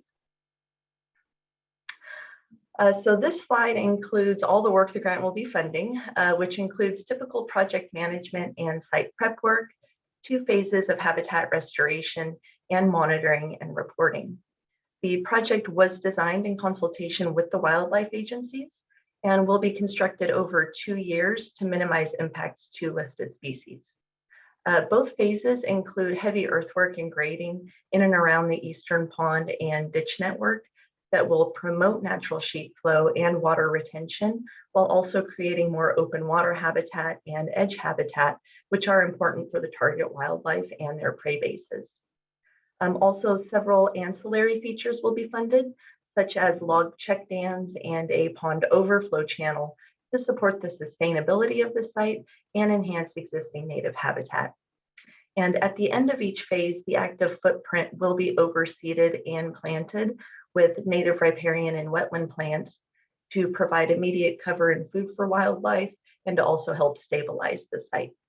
And finally, the grant will be funding 3 years of effectiveness monitoring that will be used to understand how the site is responding to the restoration activities and to inform adaptive management. Next slide. By the end of the project, the site's restored hydrology will function to support 12 acres of historic swell and wet meadow, 6 new open water enhancement areas, surface water that is retained on site for longer periods, leading to elevated groundwater levels and more mesic conditions that favor our native plants and drown out non-natives, and a diversity and complexity of terrestrial, aquatic, and transitional habitat that support the target wildlife and many others that use the property. And with time, the benefits of this project will spread beyond the active footprint and enhance the ecosystem functions of the entire 235 acre project area. And with us today in support of the project are Jared Fisher, Senior Program Manager and Project Lead at the RCD, and Ryan Diller, Environmental Scientist with State Parks. Thank you. Great, thank you, Kara.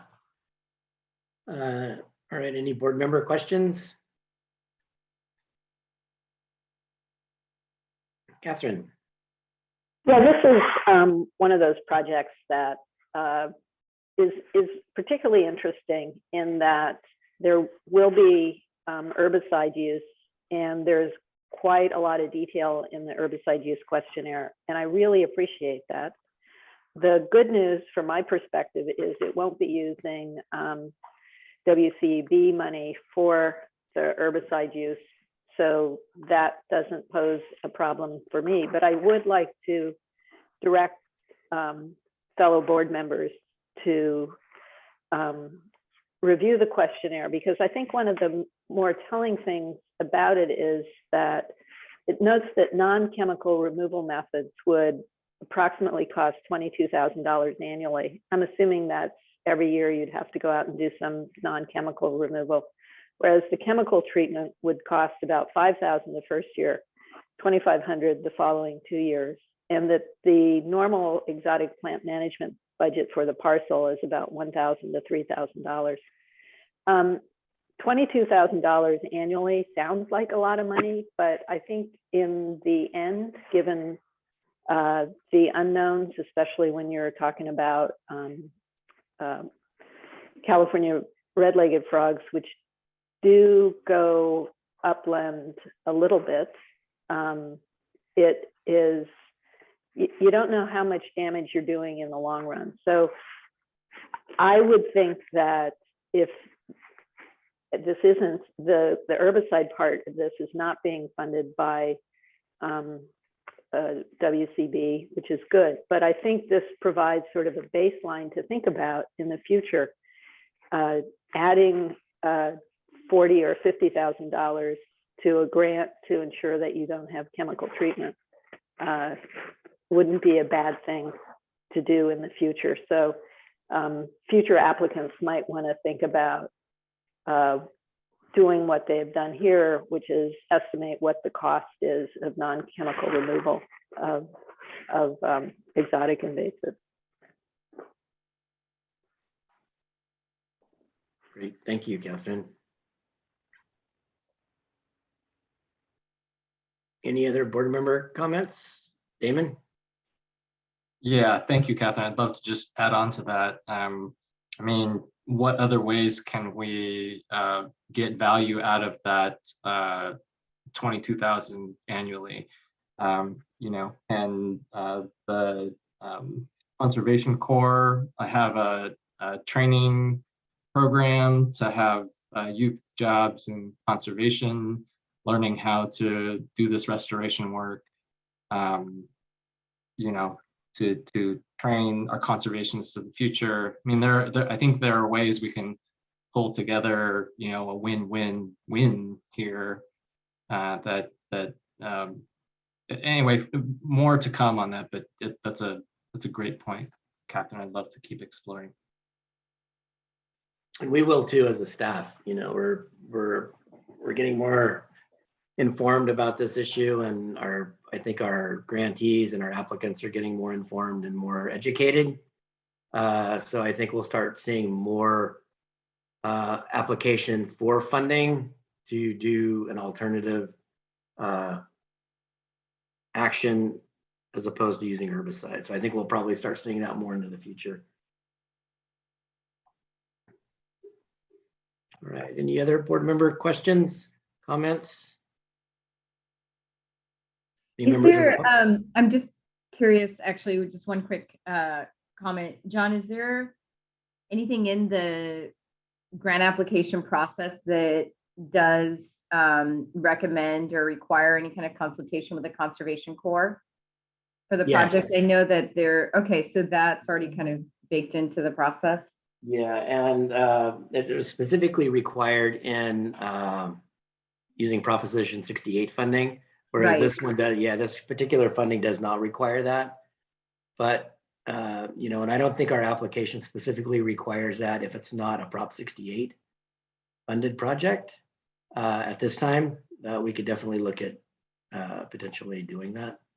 Yeah, I mean, maybe, you know, I don't want to, maybe not a requirement, but I think, or I think we're going to have future discussion as a board about this, but it just seems, you know, there are a lot of wins in terms of workforce development, but also meeting, you know, some of the goals of looking at the opportunity to transition away from herbicide on, you know, for some projects or all, or, but I think that I like the idea of the Conservation Corps, maybe just, you know, encouraging or recommending that level of consultation.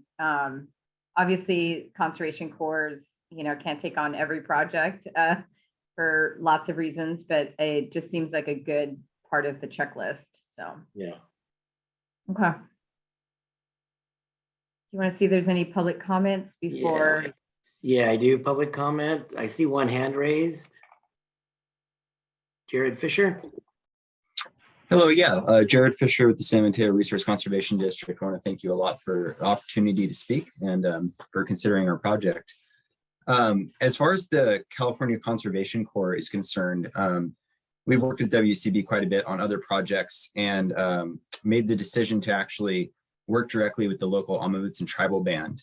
They're written into the grant to help us with some of the revegetation portions, potentially if they have staffing to help us with some of the vegetation management moving into the future through the monitoring period as well. So we thought long and hard about working with the CCC, but decided to instead work with the local tribal band to help us with those vegetation activities. Ryan Diller, who's also on this call, will maybe be able to speak a little bit more to some of the herbicide use and parks plans for that. Great, thank you. Ryan, you want to say anything? Yeah, Ryan? Yeah, can you guys hear me all right? Yep. Great. Yeah, thank you for the opportunity to speak. And I guess I'll just start with the cost estimates that I came up with, and just also speak to that we have in-house in our district our own resource management crew. We hire young professionals looking to get into the conservation world out of high school and college, and we kind of standardly run a 10 to 15 person crew that costs anywhere from $2,000 to $2,500 a day. So that was kind of how I came to get $22,000 per year annually to treat the acreage here. Would be about 2 weeks of hand crew treatment, manual removal with Pulaski's hose and weed wrenches, that sort of thing. Versus the herbicide use, which would have half of our crew with backpack sprayers and spot treating specific areas. And a lot of this came from experience from the Butano Creek restoration project, where we did a lot of earth moving around a riparian area. And we had built into that project our own match where we did non-native plant removal as a follow-up. And we were absolutely amazed by how much of the area that we disturbed came in with Detrichia graveolens, also known as stinkwort, which is kind of an up and coming invasive weed in this area, and how unprepared we were for it. So that a lot of this project, I'm learning from mistakes from the past of just really being on it with early detection and rapid response, and getting out there and finding the first 5 plants and getting them before they go to seed to create that need to actually use herbicide in the future. So yeah, I really appreciate the comments on this herbicide conversation, and I'll look forward to working with the Amavutsin Land Trust and the volunteer group that they have to do a lot more manual removal for this project and survey work early on. Thank you. Great, thank you, Brian. Any other board member questions? I see no other hands raised on the public side. So any last minute comments? So do you want to vote on this separately, or should we include this in the overall? Should we vote on it separately?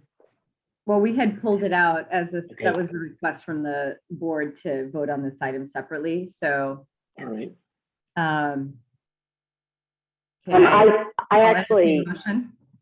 yeah, I was going to say, unless I will be able to vote for this, so I think for my purposes, we don't need to vote on it separately, Okay. Okay.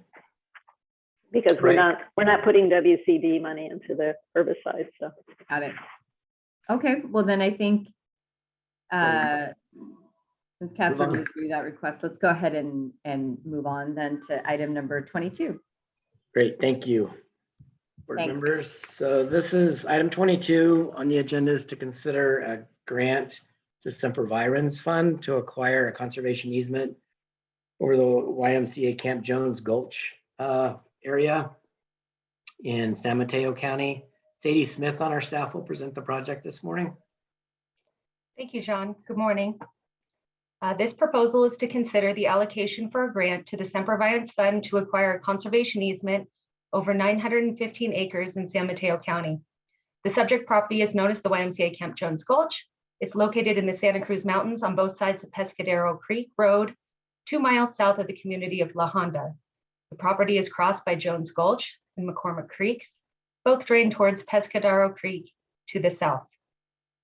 For over 80 years, this property has been used as a YMCA camp and recreation retreat. Next slide, please. The property is identified as a high priority for protection in the CDFW Santa Cruz Mountain Redwoods Conceptual Area Protection Plan. The CAP identifies ecologically significant lands with the coastal redwood forest and associated communities of the central Santa Cruz Mountains. Next slide. The property is adjacent to nearly 7,000 acres of open space, connecting over 10,000 acres and the largest patch of intact habitat in the Santa Cruz Mountains. Pescadero Creek County Park borders the property to the east and south. Portola Redwood State Parks is to the east, and several other notable state-owned properties are in the immediate vicinity, including Big Basin Redwood State Park. Next slide.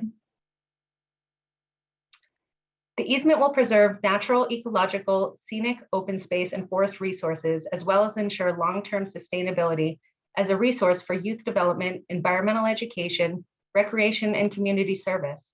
The property boasts 39 acres of rare old growth redwood forest, 668 acres of young growth redwood, also Douglas fir and hardwood forest, mature oak woodlands, and riparian woodlands. Additional vegetation communities on the property include coastal scrub and coastal grasslands. Located in the headwaters of the Pescadero Creek watershed, the property features 9 miles of watercourses and streams of value for endangered coho salmon and threatened steelhead trout. Next slide. Special status species known to occur on the property include San Francisco dusky-footed woodrat and California red-legged frog. Additional species expected to benefit from this project include the western pond turtle, San Francisco garter snake, loggerhead shrike, northern harrier, white-tailed kite, several bat species, deer, and mountain lion. Next slide. The easement will be held in perpetuity by Sempervirens Fund. Permanently protecting the conservation values of the easement will be achieved by the perpetual monitoring, enforcement, and defense of the terms of the easement by Sempervirens Fund, including the implementation of the stewardship plan, which is required by the easement and must be approved through consultation with CDFW. Next slide, please. The conservation easement has been appraised and was approved by DGS as having a fair market value of $10,470,000. The property owner has agreed to sell the property for $9,625,000. That's $845,000 less than fair market value. Staff recommends approval of this project as proposed.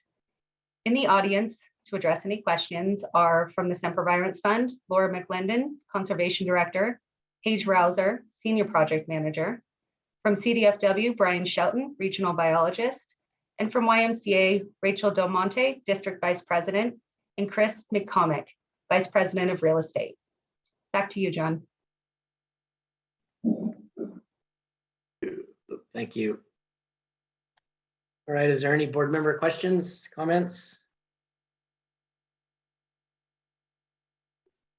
Yeah, Fran? Yeah, just for a point of clarification, I don't know if I understood this correctly. So there was a willing seller, but the Sempervirens Fund acquired it. So it's not just an acquisition, but they put a conservation easement over it. Is that correct? It's a grant for a conservation easement. Okay. So WCB is allocating $2 million to the Sempervirens Fund for to acquire the conservation easement. And who will manage the conservation easement? The Sempervirens Fund. And that's a yearly oversight or something like that on that particular property. Okay. Right. And can I just make a comment? Is it in perpetuity? That's my final question.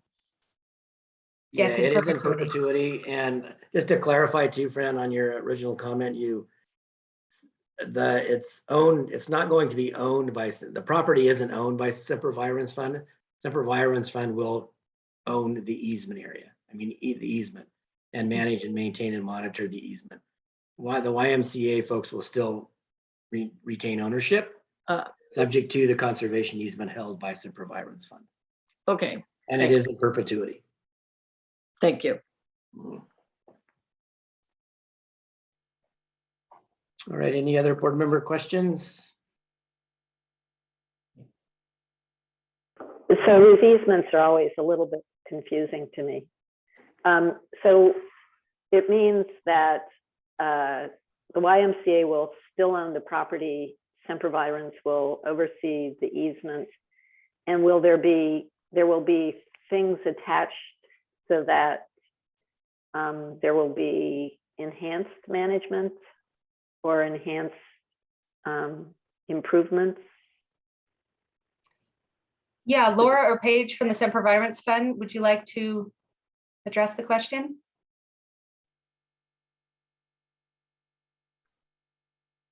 Sure. Hi, Laura McClendon, Conservation Director at Semper Virens Fund. Can you hear me?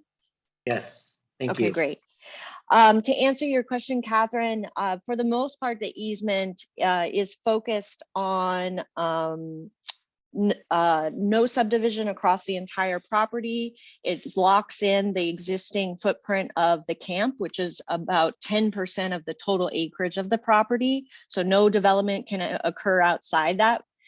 Without the easement, it is legally permissible to extend development beyond the current camp footprint on the property. We do have in development a stewardship plan, which is described in the conservation easement that we are developing with the YMCA and with in consultation with CDFW as well. So it has to be approved by CDFW. It will include restoration, invasive species management, and all projects, again, need to be approved by both Semper Virens and CDFW before being implemented. And Semper Virens also holds, will be holding a stewardship fund of over 400,000 to help make these projects actually happen. And we will also seek future public funding around this, but that's separate from this actual transaction. Thank you.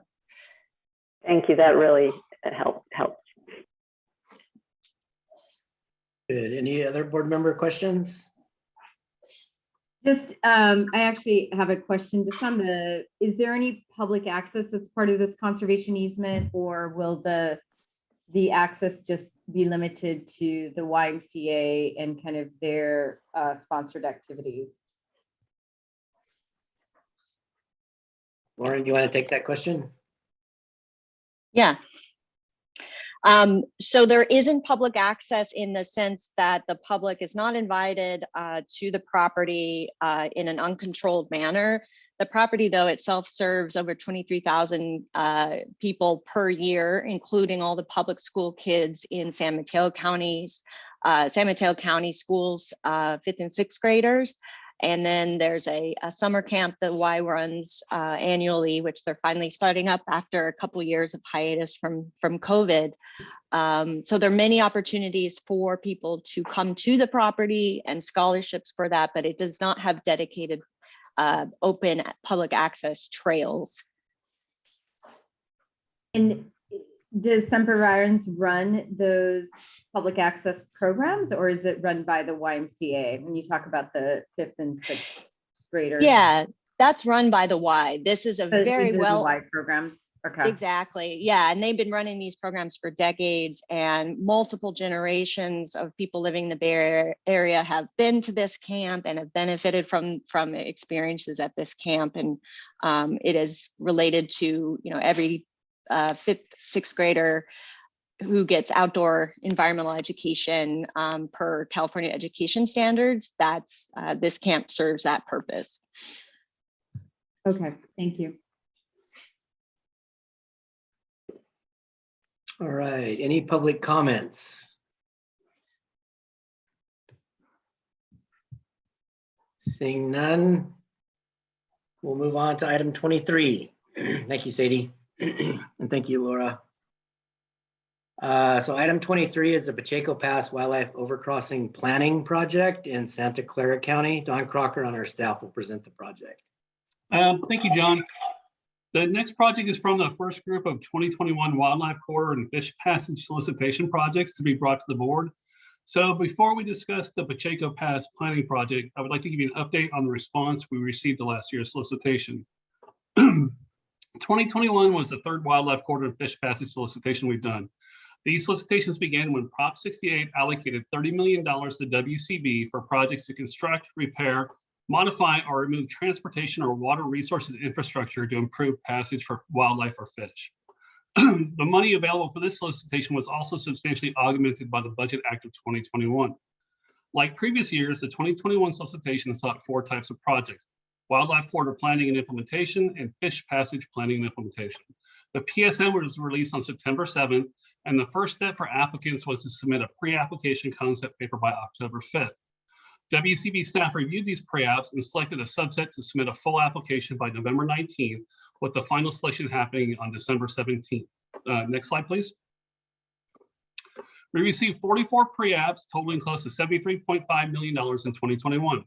As you can see from the map on the right, the projects are well distributed north to south across the state, but as we've seen in the last 2 solicitations, the projects are concentrated on the western side of the state, closer to the coast and the large urban centers.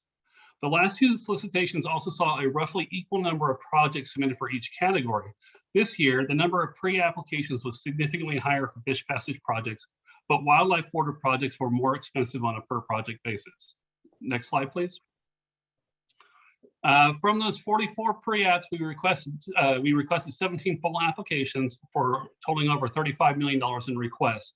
Again, looking at the map on the right, the north-south distribution remains fairly even, but the concentration of western projects is somewhat increased. In terms of the categories of the project, there was a steep drop in the number of fish passage projects, especially the planning ones, whereas over half of the wildlife corridor projects that were asked to submit a full application. Next slide, please. From the 17 full applications, 10 projects totaling more than $27 million were selected. We wound up with an equal split between the number of fish passage projects and wildlife corridor projects, but the corridor projects account for almost 75% of the costs. One of those wildlife corridor projects and 2 fish passage projects from the 2021 solicitation will be presented today, with the other 7 projects scheduled to be presented at the May and August board meetings. So with that, let me say I'd be happy to answer any questions you might have about the solicitation. All right, is there any questions from board members on the process we went through?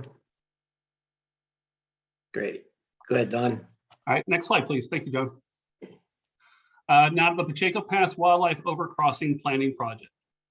This proposal is to consider the allocation for a grant to the Santa Clara Valley Habitat Agency for a project to develop the planning, designs, environmental review, and permitting necessary for a wildlife overpass across State Route 152 in the Pacheco Pass region of Santa Clara County. Next slide, please. The Diablo Mountain Range begins in the area surrounding Mount Diablo in Contra Costa County and runs 180 miles south to an area north of Paso Robles. It's mostly open space and characterized by grasslands and oak woodlands. There's also a significant amount of riparian habitat and seasonal wetlands. Together, these habitats are home for several sensitive plant and animal species. There are several protected areas for these species within the Diablo Range, but they are fragmented, and wildlife movement into and out of them is frequently limited as traditional migration corridors are blocked by roads and other urban development. Next slide, please. One of the most significant wildlife movement barriers is where State Route 152 crosses through the Pacheco Pass in eastern Santa Clara County. 4 lanes wide and serving to connect US 101 near Gilroy to I-5 near Los Banos, it sees a steady stream of vehicles moving at high speed 24 hours a day. Not surprisingly, this has made it very difficult for wildlife to migrate based on their habitat needs. That's why this area has been included on CDFW's 2020 Wildlife Movement Barriers Priorities list, putting them on the top priority barriers in California. The location is also part of the Bay Area Critical Linkages Project's Diablo Range Intercoast Linkage, Diablo Range to Intercoast Linkage, and improving wildlife movement in the project area is also considered a high priority by the Santa Clara Valley Habitat Conservation Plan, the California Essential Habitat Connectivity Plan, and the initial drafts of the Santa Clara County Regional Conservation Investment Strategy. The WCB began working on wildlife mobility in the Pacheco Pass last year when it funded an SR 152 underpass enhancement project. This project, which is being implemented right now, promises to bring some much needed relief to wildlife in the pass relatively soon. But its selection was based on the opportunity that the pre-existing underpass presented and not where a wildlife crossing would be the most effective. What is truly needed is a way for wildlife to cross SR 152 where it will most benefit the animals and not rely on underpass opportunities that were created with something other than wildlife mobility in mind. Next slide, please. That's where the current project comes in. The proposal you are considering is for a planning project that will locate the most effective site for a wildlife crossing within Pacheco Pass and provide the designs and environmental review necessary to begin construction.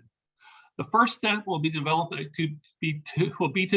feasibility study report, which will identify at least 2 and up to 4 possible locations for a wildlife overpass based on habitat suitability and construction feasibility. This will include any necessary biological or engineering technical studies necessary to complete the feasibility assessment. When that report is done, and after consultation with Caltrans and other stakeholders, the preferred site will be selected and have 35% level designs developed. These designs will then be used to create a project initiation report for Caltrans, which is the first step in their process to getting a roadway project implemented. And they will be used as the basis for a CEQA review, which will most likely be a full environmental impact report. Once CEQA is completed, the last step of this project will be develop 65% designs, which will allow the project team to begin searching for construction funding. Next slide, please. In trying to assess the benefits of the project, I think it's useful to look back at a pre-project monitoring report that was developed as part of a wildlife connectivity study in Pacheco Pass.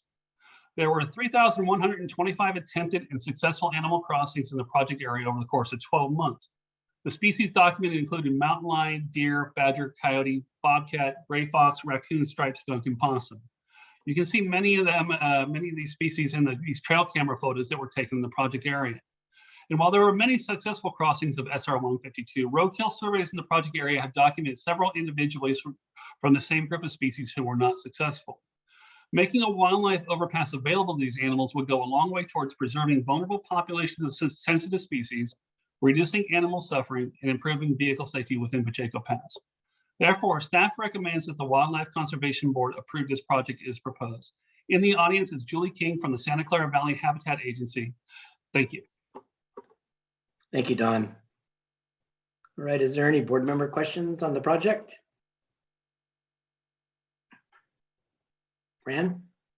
I was just curious if you had acquired all the land that's needed for the crossing. Well, we don't know yet because we don't know the exact site where the site's going to be. I know that.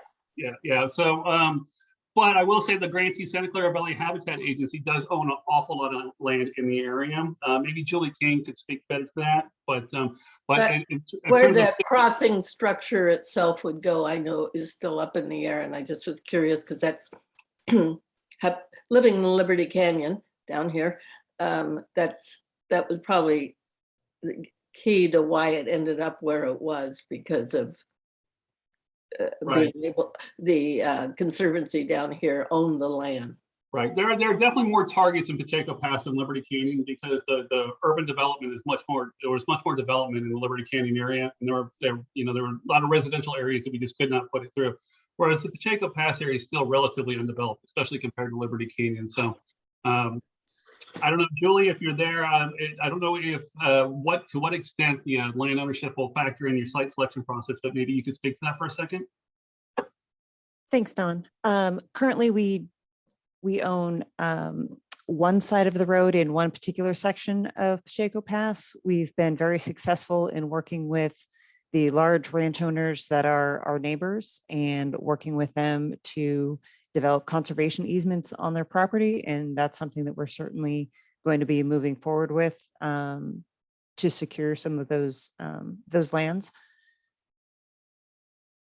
There's also already protected reserve property that is slightly farther east. So there is the San Luis Reserve, and they have property on both sides, so we can work with them as well. And can I ask a question too? So will the planning that you're doing under this grant, will that include identifying those opportunities where protection is already in place on either side of the approach of the crossing? Yes. Good, okay. Thank you.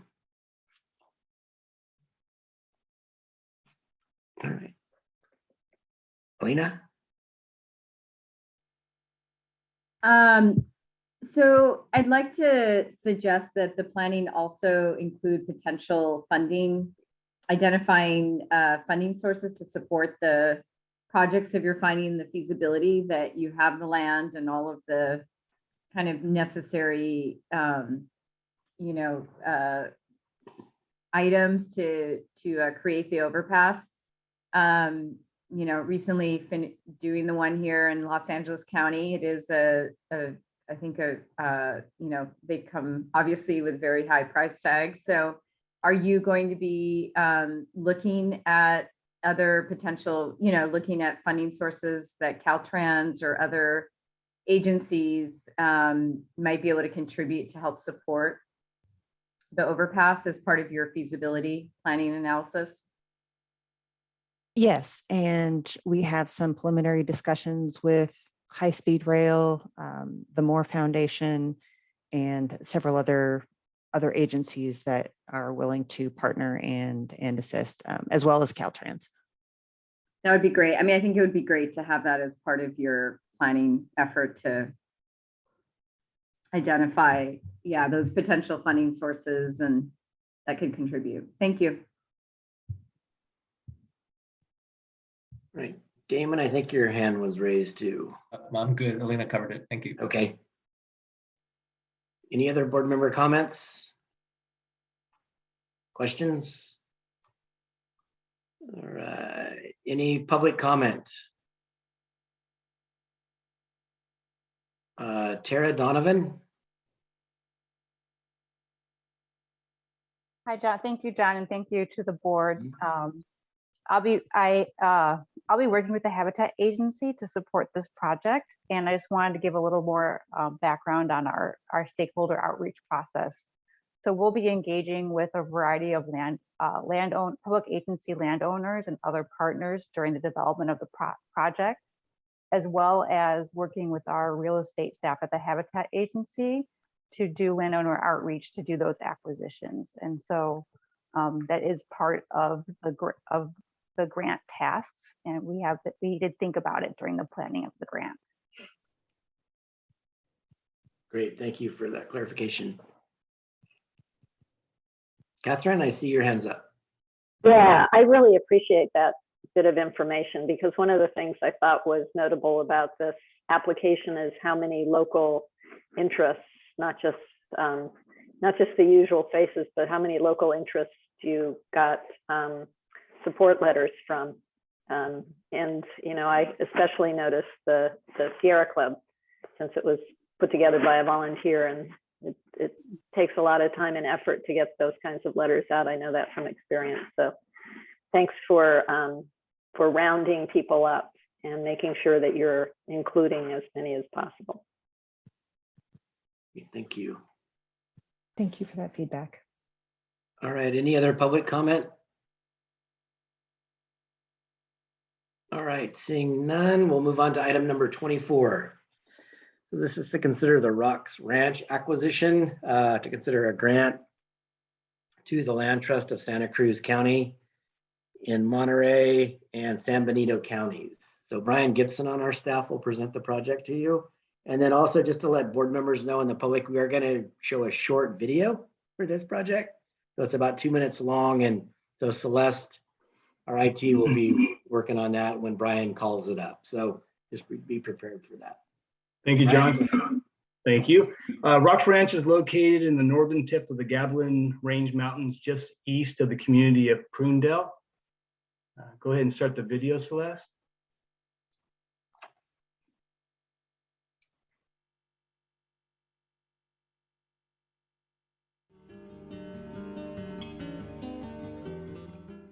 For years, the Land Trust of Santa Cruz County has been working to keep the Santa Cruz Mountains wild.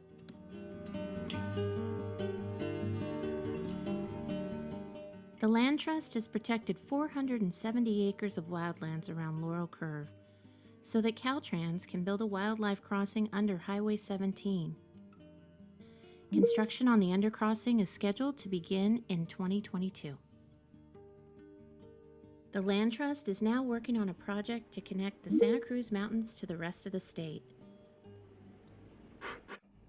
Rocks Ranch comprises 2,700 acres of wildlands straddling San Benito and Monterey counties. In 2014, the UC Santa Cruz Puma Project collared a mountain lion near Laurel Curve. As a young male seeking his own territory, he roamed across the Santa Cruz Mountains looking for a new home. He was hit and killed on Highway 101 while trying to cross into Rocks Ranch. The Land Trust is now working with Caltrans to explore building a crossing on Highway 101. There were proposed plans to build a hotel and up to 900 homes in this valley. Given the ranch's ideal location and incredible biodiversity, this site is key to the success of a wildlife linkage between the Santa Cruz and Gavilan ranges. The Land Trust only has 1 year left to finish raising the necessary funds to protect this property's critical wildlands. We need your support today.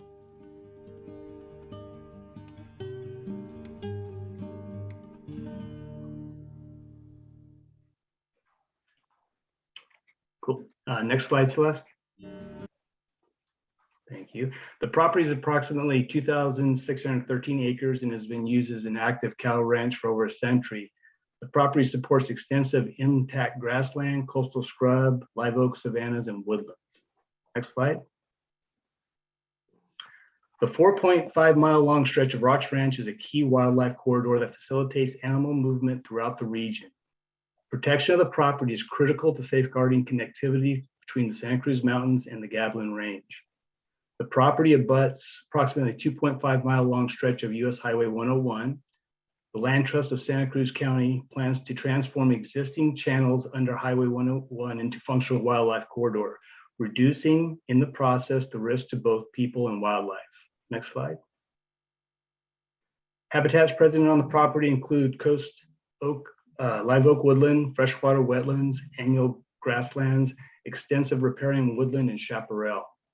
Next slide. The property supports both local and migratory species, including deer, golden eagle, mountain lion, and California condor.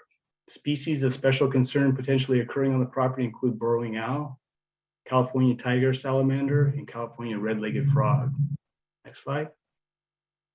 Staff recommends the board approve the project as proposed and authorize staff and CDFW to proceed substantially as planned. And in the audience is Dan Medeiros. He's the Director of Land Protection for the Land Trust of Santa Cruz County.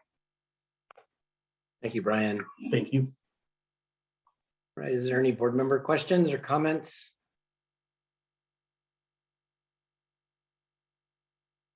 I liked the video. It's nice.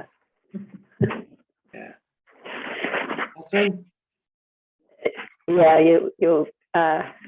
I felt a little verklempt when I heard about the mountain lion. I'm wondering, because I thought it was a really good question on the last presentation. What is the public access here? Does the Land Trust open up its lands for hiking, et cetera, the way we heard the Wildlands Conservancy does, that sort of thing? Dan, do you want to speak on that, please?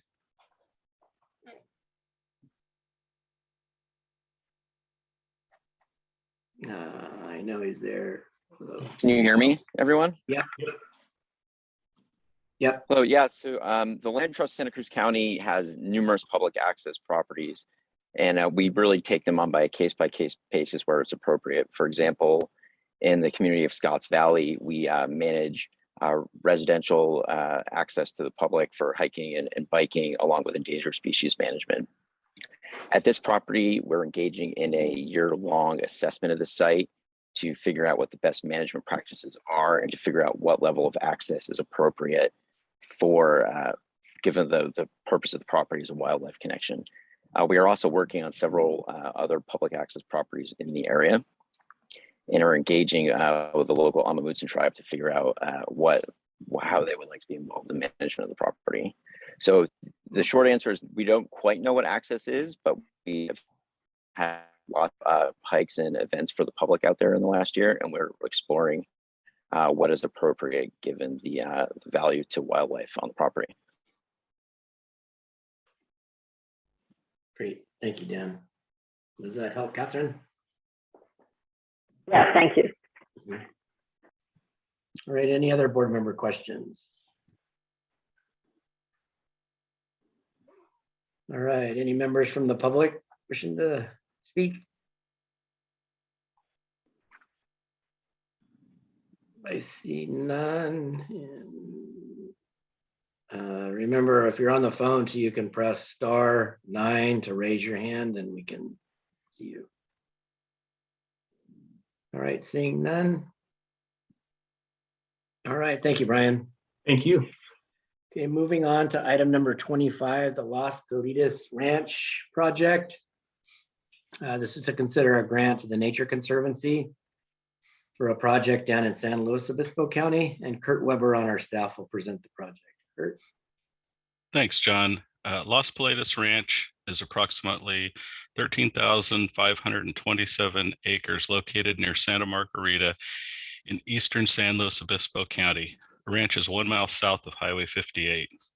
Located in the North Carrizo Cap between the Carrizo Plains National Monument and the 5,093 acre Palo Prieto Kit Fox Conservation Bank conservation easement adjacent to the Hearst property.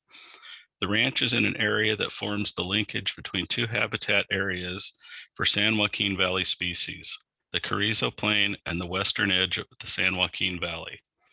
The San Joaquin Valley Upland Species Recovery Plan specifies maintaining these core areas and the connectivity between them. The ranch is located along the western edge of the Carrizo Plain as it transitions into the Caliente La Panza mountain range. The terrain includes open to gently rolling land split into two distinct portions by the Bureau of Land Management Freeborn Mountain Allotment. The northeastern portion of the ranch mostly includes level to gently sloping grassland terrain. The southwestern portion is mostly sloping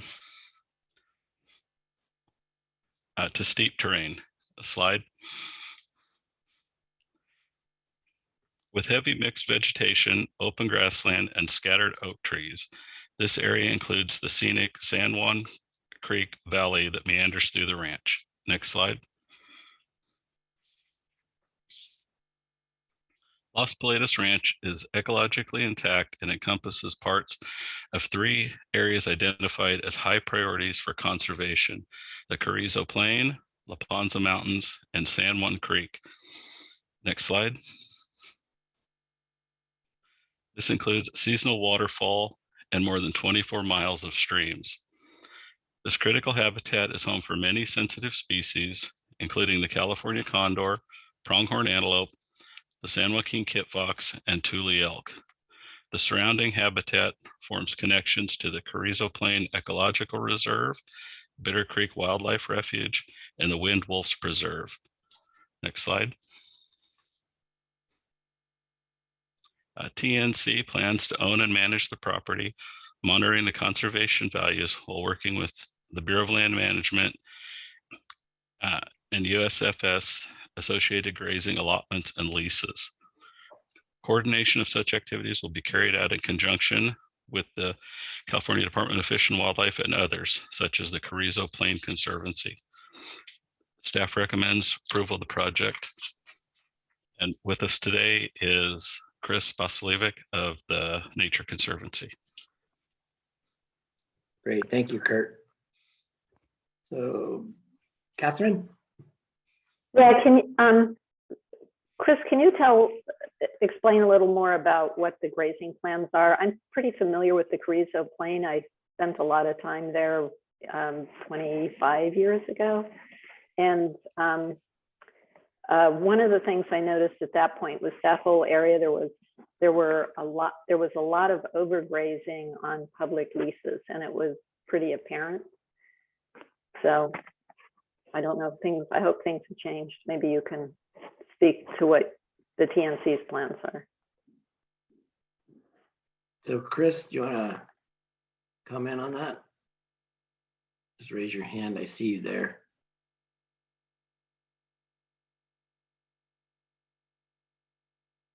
All right, go ahead. Sorry, John, can you guys hear me okay now? Yeah, thank you.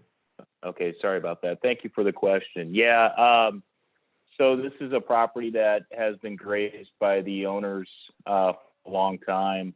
Our assessment of it is, you know, it's been a pretty drought here, but it has not been as best we can tell. So our plans would probably be to allow prescribed grazing to continue after our purchase of the ranch, but you know, within very defined conservation restrictions associated with that grazing to make sure that it's not overgrazed, and if we have to pull up certain areas of the ranch out of grazing, you know, at certain times of the year or for years on end, we would do that going forward.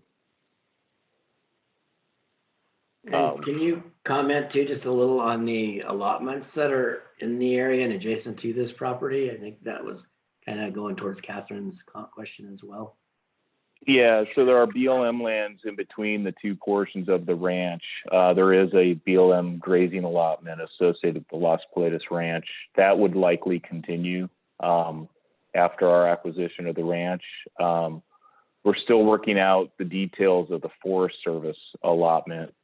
Those are a little bit more complex when there's a change in ownership of a base property, which this would be. But you know, we would partner again with BLM and making sure that there's not overgrazing occurring, and part of that is to make sure that we continue on with that allotment. So we would have control over that BLM allotment to make sure, you know, that overgrazing is not occurring on those BLM lands as well as our lands that surround the BLM lands. Great, thank you. Does that help, Catherine? Yeah, I'm just wondering too, on something like this, I mean, once the money goes to an entity, whether it be TNC or somebody else, does WCB have any ability to ensure that, you know, that they are treating the land appropriately? We do. Yeah.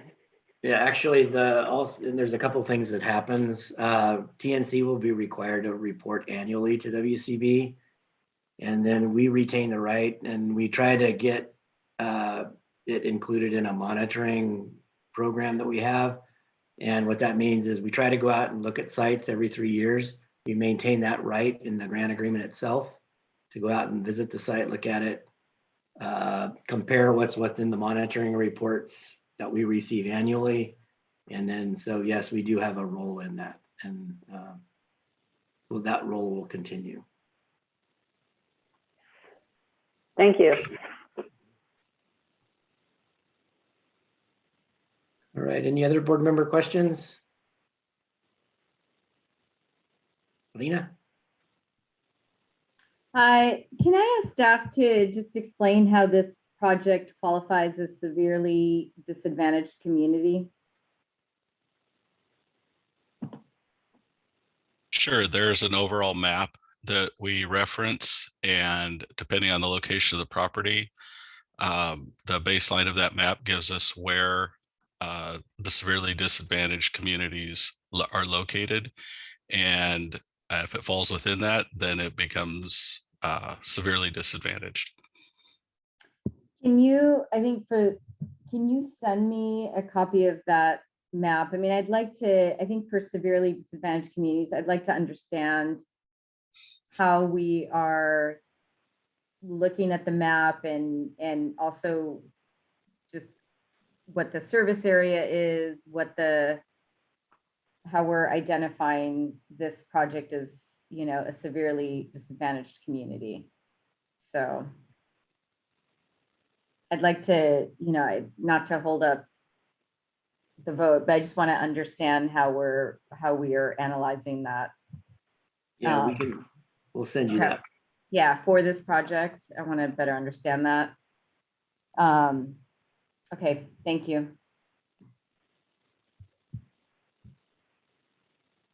Catherine, you have another comment? Yeah, I think that's a really good question. And I think part of it is the project area map you showed doesn't show some of the smaller communities around there. Can you just name off some of the places where people live that are near here, near the project area? Kurt, can you do that, or Chris? I think Chris would probably have a better understanding of the local area down there than I do. Yeah, there's Santa Margarita, which is the closest community that I can think of, just north of the property. I'm trying to think of the other small communities there in that area.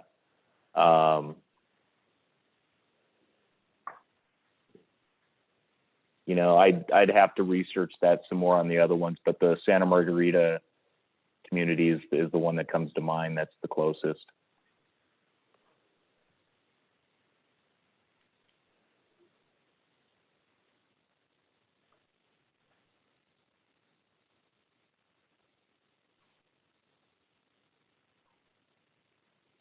Does that help a little bit? And we can definitely improve on the map, that kind of information on the next set of maps that you guys get for future board meetings too. Yeah, and I'd like to specifically, oh, sorry, go ahead, Catherine. I was just going to say it would be helpful to have sort of an overlay of economic, socioeconomic status, because I look at like California Valley, which is not far from there, and the people who live there are not wealthy people by any means. But in Santa Margarita used to be a very tiny community, and I don't know what it's like now. So. Yeah, understood. And I'm not familiar with this community, but I'd like to understand how we're using the data to qualify this as a severely disadvantaged project. Because I think that's, obviously something we're tracking in terms of investment of WC dollars into the disadvantaged or severely disadvantaged communities. And so just like to understand how the data is being used to qualify this. But yeah, and Grant, I'm not familiar with this community, so thank you. All right, any other board member questions, comments? All right, any members of the public wishing to speak?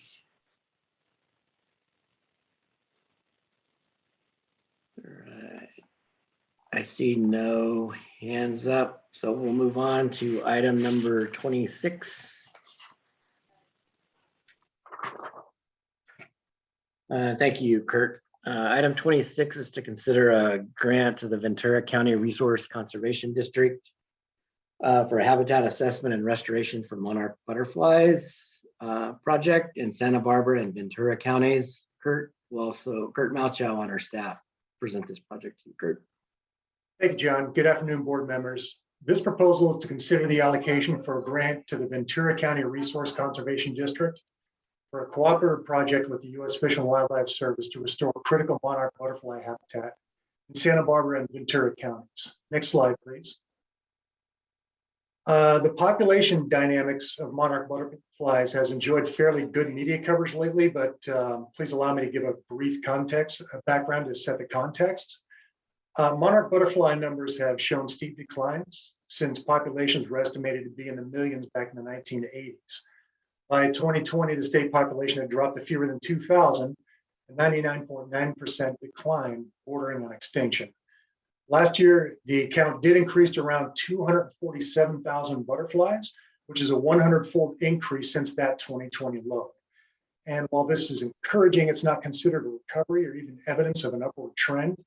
This puts the population back to about 5% of the millions counted back in the 1980s, and still dangerously close to collapse. Next slide. So to help meet these challenges, the Ventura County Resource Conservation District and partner organizations are proposing to develop and implement 13 monarch butterfly habitat restoration and management plans. Of these 13 plans, 3 have already been created, all under previous WCB funding, and this project will continue implementing those plans. In addition, the project would develop and begin implementing restoration and management plans for an additional 10 restoration sites. 7 of these locations serve as breeding migratory habitat, 3 as overwintering habitat. At least 11 acres of breeding, migratory, and overwintering habitat is expected to be restored under this project at 9 different sites. Next slide, please. This slide shows a sampling of the 9 habitat sites prioritized for restoration. Location is critical for supporting the complex migratory cycle of monarch butterflies over multiple landscapes that support the critical life stages of breeding, migration, and overwintering. Planting in smaller areas also helps, as monarchs prefer this pattern and the plants are less susceptible to pests and disease.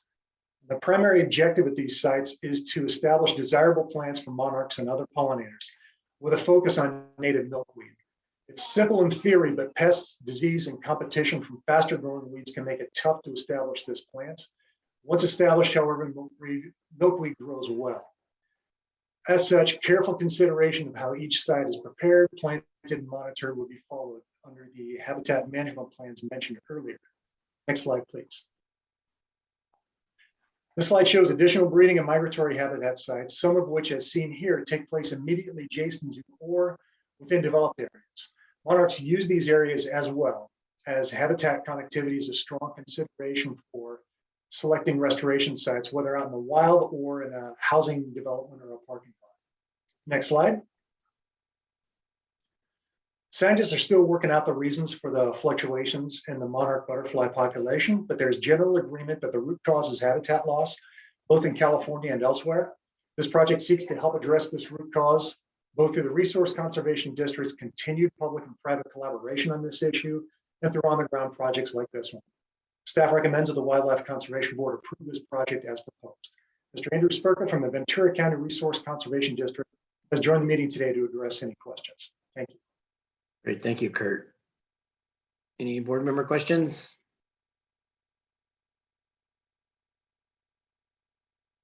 Damon? Thank you for the presentation. This looks like a fantastic program, and I just kind of like what Catherine had noted, just the number of support letters and the breadth and variety of supporters is really telling. I love the approach of finding small parcels scattered around Ventura and Santa Barbara County. It's really great. I guess my only question was, I didn't see the herbicide questionnaire, and is that because this is just for putting together management plans and there aren't specifics yet? And if so, how do we weigh in on that? Is there, should we have a discussion about that? I don't know, I thought maybe Catherine would mention something, but I figured I'd just flag it for discussion. Oh, yeah. Yeah, thank you for the question. I don't believe that herbicides are part of the restoration on these sites. Andy could elaborate on that, but these sites are pretty small. They're pretty well contained, and I don't think herbicides are going to be used. Andy, would you like to add in anything to that? But I think they're just not going to be used. Yeah, Andy, you want to comment, please? Hey, can you guys hear me there? Yes. Hey, thank you for the opportunity and the consideration. You are correct. There is no pesticide being proposed in this entire program, nor have we used it on any of our other monarch restoration sites. So with the conversation today, I was happy to hear that this seems to be the direction of the board, and I think this aligns pretty well with those objectives and goals. Thank you. Thanks so much. Great, thank you. All right, any other board member comments, questions? All right, any public comment? All right, seeing no hands raised, we can move on to item number 27. This is to consider an allocation for a grant to the UC Santa Barbara for a project down at Cienega Springs in Ventura County. And Kara Allen on our staff will present the project. Yeah. Thank you, John. Agenda item 27 is a proposal for a cooperative project with the Santa Clara River Conservancy to restore over 230 acres of riparian and wetland habitat along the Santa Clara River in Ventura County. The project site is within a disadvantaged community in the city of Fillmore and is located at the Cienega Springs Ecological Reserve, which is owned and managed by the Department of Fish and Wildlife. Next slide. So here are a few pictures of the project area that demonstrate how past farming practices have degraded the site. Historically, this area supported an extensive wetland complex owing to an artesian spring the property sits on, and it also provided riparian forest and scrub communities that supported numerous wildlife and many riparian dependent birds. The picture on the left shows the greater project area and how the site is lacking native habitat diversity and structure, and gives you an idea of how the land was broken up to support farming. The pictures on the right show how the site has been degraded with non-native plants. The top picture is a field of non-native forbs within Management Unit 1, which is pinned with the yellow star on the left picture. And the two lower pictures are a before and after of Management Unit 8 that had the densest cover of Arundo on the property and is pinned with the red star on the left picture. Thankfully, the project team has been conducting targeted Arundo removal on site and upstream since 2018 and has successfully reduced Arundo cover from nearly 100% in some areas, less than 1% across the entire site. Next slide. The goals of the project are to improve the site's natural hydrology, restore a diversity of self-sustaining habitat types for special status wildlife and pollinators, and provide a visitor experience compatible with wildlife-oriented recreation. This figure outlines the 13 management units of the ecological reserve and their target habitat types and features that are based on the site's biophysical and hydrological characteristics and the finer scale patterns of each management unit, such as topography, soil type, water availability, and flood inundation zones. Next slide. And this is a simplified version of the previous figure and identifies the management units this project will be funding, which include units 1 through 4 and 7 through 13. Also shown on this figure is the primary habitat type that will be restored on each unit, as well as units that have a strong secondary perennial water feature. Listed here is the main work the grant will be funding, which includes project management, significant site prep and revegetation work, and annual effectiveness monitoring. The project does require a lot of site prep to erase the scars of legacy farming practices and to restore how surface water flows across the property and to increase habitat complexity and reduce the threat of aggressive weeds that remain on site. Site prep work will also support the construction of the public access trail that will follow the western side of the property and provide trail users easy access to the river and wildlife viewing platforms near the perennial water features. And I want to mention that this project includes a unique and essential element of collecting and propagating plant material from a range of climate zones within the Santa Clara River floodplain to support successful establishment and adaptations of the plantings in a changing climate and during drought conditions. Next slide, please.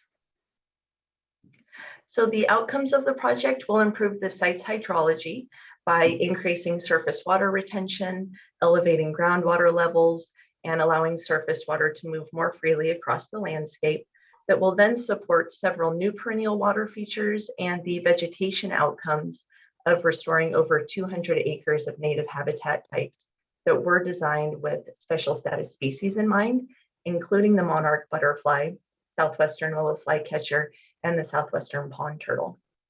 A few more outcomes include controlling non-native plants to less than 5% cover increasing riparian tree genetic diversity, constructing 2 miles of public access trail, and completing annual monitoring that will inform adaptive management of the site. And with us today in support of the project are Adam Lambert and Jared Williams with UC Santa Barbara, and Sean Kelly, Executive Director of the Santa Clara River Conservancy. Thank you. Great. Thank you, Kara. Any board member comments, questions?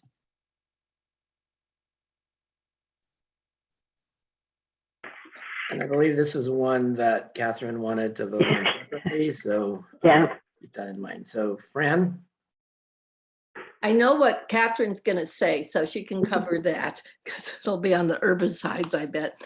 But I'm just saying in general, this cooperative project between so many entities and UCSB helping with the grant allocation and the coordination is really important. But multi-benefits with the river there and possible reuse. They rely on groundwater there. They're not tied into the state water project. These are Fillmore and Santa Paula disadvantaged communities. And just to let you know, the Board of Supervisors and the management up in Ventura County are really thrilled this is on the agenda today. Thank you, Fran. Alina? Thank you, John. The board letter for this project says that along with the restoration of the 232 acres, it says that the project will also provide a wildlife-oriented recreational opportunity for the surrounding disadvantaged communities. Could staff or the applicant speak further to what that program is? Yes, Kara or Adam, you want to talk about that specifically? I can take a crack at it. So this property is owned by the Department of Fish and Wildlife. And one of the purposes for this property is, for its biological values, but also providing educational opportunities and public access. And with it being in a disadvantaged community, it's actually, I believe in the basis of design report for this project, it was identified that, the community has been wanting more access, better access to the river, which is really limited. And so this project will actually be providing that access to the river. And then the department does plan on doing, with time, providing educational opportunities through the property.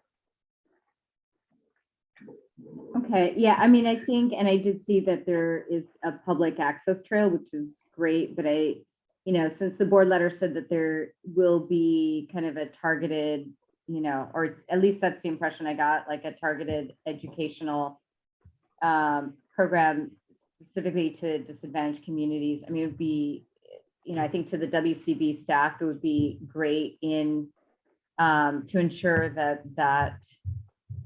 that commitment, or at least written portion in the board letter, is followed through in terms of the follow-up with and monitoring of this grant. I don't know if there's anybody from the Department of Fish and Wildlife from the region or associated with the hatchery site is on today. I don't think they were able to make it. I didn't see anybody from the region, John, that's a participant today. But I will clarify one point, in that this project is not developing any of the actual educational programs. It's just, it's sort of the starting point in constructing the public access opportunities.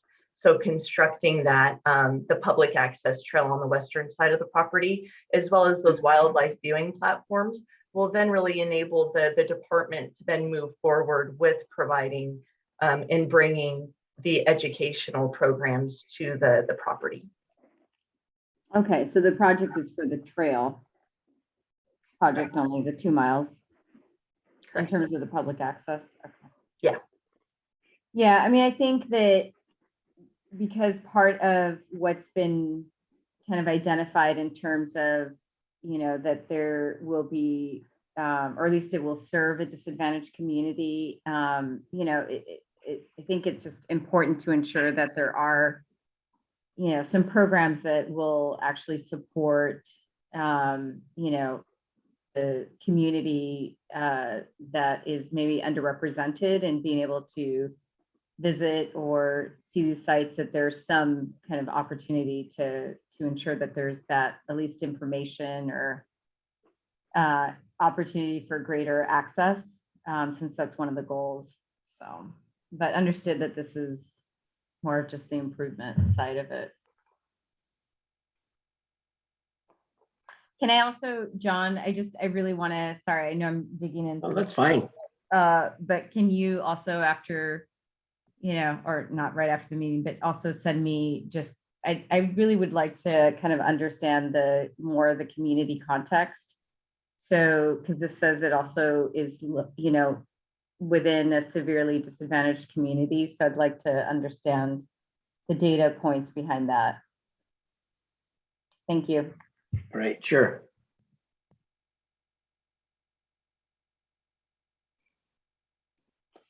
All right, any other board member? Catherine? Yeah, again, I want to appreciate the value of this project. But my concern again with the herbicide use, I want to acknowledge that the questionnaire was really thoroughly filled out. And again, that's valuable for, I think, for all of us to be educated about how much we're doing on this with herbicides, pesticides. But the thing that kind of got me on this one too is that it seems that the Wildlife Conservation Board is the one entity that will be putting up all the money for the herbicides. And, if it just doesn't seem an appropriate use of public dollars, given the public's general attitude about herbicides, pesticides, and the like, which all the polling shows people are pretty concerned about it. So I will be abstaining on this one, because I do think there is value to this project, and I think the people proposing it and proposing to do the work are responsible. But again, this should send a message to future applicants about what we would like to see in the way of dealing with invasives. Okay, great, thank you. Any other board member comments, questions? Fran, your hand's still up, or is that a legacy hand? Damon? Yeah, thanks, John. Just following up on Alina's excellent comments. This identification of severely disadvantaged communities is coming up. And I also would appreciate some clarification, because, not only what is the data showing and how are we sort of taking those factors into account, but like what's the connection between sort of the location and the amenities in the project, and the fact that it is, I guess, located near a disadvantaged community. You could envision a project that is physically located within or near a disadvantaged community, but maybe doesn't provide the tailored benefits to that particular community, because it wasn't, either the analysis wasn't there or the outreach wasn't done. Is there a language barrier? Is there like a physical barrier to access? Like, there's something preventing folks from actually being able to use it. And without sort of additional information about what outreach and work has been done, we're at a little bit of a loss. It looks more just like a box to check. Not to say, if the work is done by staff, that's terrific. I think just a little more information for us as we're looking at this as to what that means within a severely disadvantaged community. Again, I'm new to this, and more information and how it's being used to get at the goals that we're trying to achieve would be helpful. Okay. John, I don't know if I could share my screen for just a minute, but I have that Department of Water resource map up that shows this is the mapping tool that we use in identifying where disadvantaged communities are within the state. Or if I could just save this map and send it to the board members or to you for you to share. Yeah, I was just going to speak up in the sense that we have a very specific way we define DAC. It's identified in every solicitation, and every applicant has to follow that same process. And it is those DWR maps. So we may not have time to get into all of that today, but we have a definition that we've used and are very clear with that for our applicants. That doesn't mean there couldn't be a different or a better definition, but I think that's kind of a bigger conversation that the board may want to have at some other time. So we'd be happy to send out kind of our existing way that we identify it, and that's what shows up in the agenda, and it is referring to those DWR maps. But there may be other ways we want to talk about it in the future, and we've talked about that internally, but I think that is a kind of a larger, different conversation.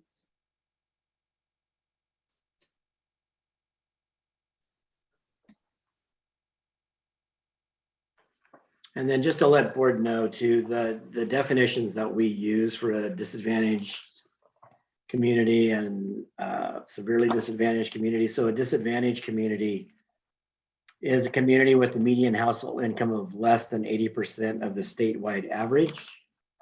And then a severely disadvantaged community is a community with a median household income less than 60% of the statewide average. So those are the definitions we use, and then those definitions are articulated on the DWR maps, and that's what the applicants use, and that's what we use to generate the information.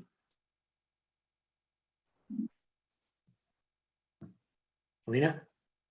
Just, I think understood, and I know that we've talked about this previously, so looking forward to seeing those maps. But I think so being located in versus, creating a recreational opportunity that will serve a disadvantaged community, to me is, underscores Damon's points that just because a project is located in doesn't necessarily mean that it serves. And so that's why I was asking about, what program is there to kind of support, looking at access to underrepresented and underserved communities. And so I think I just also want to just make sure that our language in letters also clearly reflect, we don't want the project to be more, represented as being more maybe than it is, because then we can talk about what we should be doing to get to, creating, those opportunities. But the language says creating opportunities. That's why I was trying to dig into a little bit more of what that actually means, because a passive project where you have a trail doesn't actually, most of the time in my many years, and I think, our collective experience here, it doesn't mean that it actually creates access to, disadvantaged communities, to use that term, the term we're using in this meeting. So yeah, and that's true too, that there are further bullets of kind of what it means to benefit a disadvantaged community in the direction that we provide when we ask applicants to tell us. But again, that doesn't mean necessarily that maybe it's going as far enough or what you guys are really hoping for. So we can look at that further. Yeah, that'd be great. I think just as a reminder, Rebecca, if you could send that as well when you send them out to the board, that would be great. Sure. Thank you.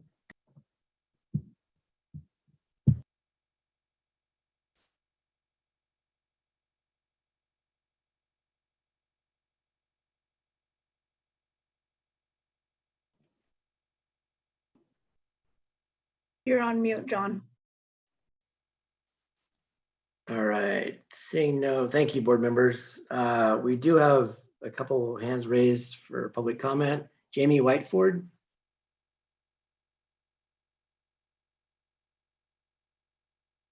Good afternoon. Can you hear me? Yes.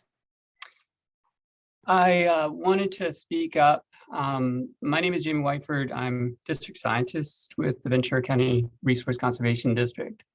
And I just wanted to speak up about this particular project in the context of the community access. Because I wanted to just note that the Ventura County Resource Conservation District has a youth access grant that would provide for education opportunities for those local disadvantaged communities. So Santa Paula, Fillmore, Piru.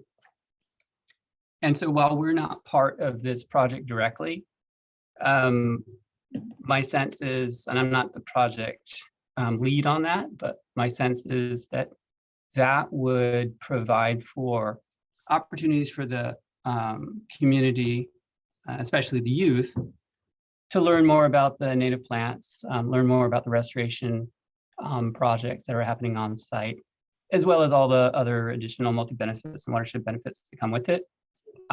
So I just wanted to point out that there's a lot of projects actually happening adjacent to this area and in the Santa Clara River itself. And so hopefully that helps the board in their understanding of sort of some of the access questions that were posed. So thank you. Great, thank you, Jamie. Sean Kelly.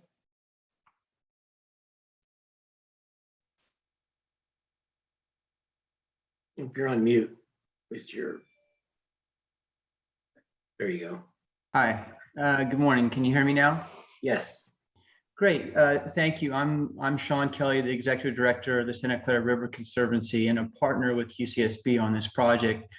Our organization was extensively involved in the planning, and I just wanted to take a minute and provide a little further insight based on the discussion that's been unfolding in terms of disadvantaged communities and public access. So, as was mentioned, the project resides immediately adjacent to the city of Fillmore, which is a significantly disadvantaged community. But it's important to note that even just short distances up and down the watershed and the river corridor are other significantly disadvantaged communities. So there's a broader area of disadvantaged community that will have access to this site. And to the comment about checking a box and how has this been thought out, and is there an active effort to connect the disadvantaged community members to the site? There was considerable effort during the planning process that was notably funded by the Coastal Conservancy, because that was one of their mandates in funding the project. There was outreach conducted to these communities about the project being developed and the public access that would be coming with it. So I personally presented to both the city councils of Santa Paula and the city of Fillmore. We sent out many dozens of letters to community organizations in both English and Spanish. And I think it's worth noting that we are significantly and seriously invested in this notion of connecting the disadvantaged communities to the site when the public access amenities come online. And the ways in which they'll be able to access the site will be not only by car, but also by walking and by bicycle from the city of Fillmore. And there was some discussion about CDFW eventually developing some appropriate programs that will actively take people onto the site and share the site with them. But of course, there'll be passive opportunities for the local community members just to take themselves over to the site via walking, bicycle, or driving, park, and enter into the site. So there'll be unfettered access to the site for our local communities. And finally, it's worth noting that over the next few years, we are going to continue to do this kind of outreach. And certainly once the project comes online and the public access amenities are available, we are invested in actively bringing the community out there. And this will be maybe the only, or certainly a rare ability for the local community to access the river. So we anticipate it'll be a highly valued amenity. Thank you. Great, thank you, Sean. All right, any other public comments?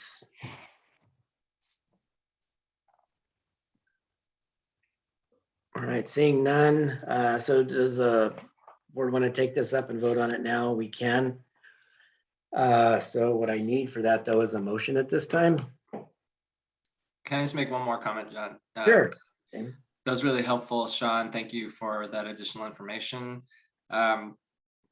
This is a significant amount of money. I think the verbal commitments to meaningful access to the surrounding communities is important. We've already done it once in this meeting. Could we add a condition that the grant agreement include some sort of I don't know how to word it, but ensuring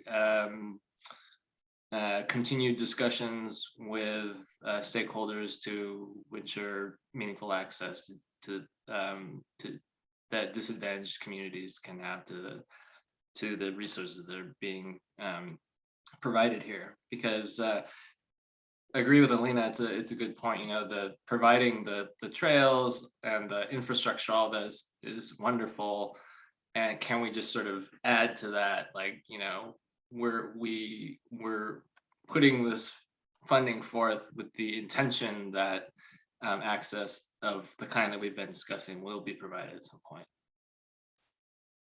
Sure. So with that, I'll read the motion, and if I could get somebody to move it. So staff recommends that the Wildlife Conservation approve this project as proposed, allocate $6,476,450 from the Habitat Conservation Fund, Prop 117, Fish and Game Code, Section 2786F.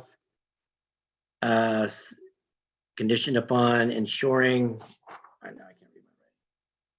Ensure continued meaningful public access to disadvantaged community as part of the overall project. Authorize staff to enter appropriate agreements necessary to accomplish this project, and authorize staff and the Department of Fish and Wildlife to proceed substantially as planned. Does that work for you? John, did you say meaningful community engage, or what did you say? Meaningful public access to disadvantaged communities. Okay, thank you. I'll move. I'll second. I had a comment, John, if I may. Sure. Knowing this area pretty well. Assemblymember Steve Bennett, who was on the Board of Supervisors for a year, knows this area extremely well. I'm sure they would be, these are land organizations that are sort of part of this grant, and so you don't have that public entity. The last couple of years, there's just been an incredible amount of efforts with the Nature Conservancy and others. And for the first time, getting land from the agricultural property owners along the Santa Clara River and opening it up, establishing parking areas, parking paths. I think the process is just, frankly, just beginning. And there could definitely be an advisory committee opened up on that public access side. But the communities are all engaged. I think this project, the way it's, the main people involved in it are more experts on the land side.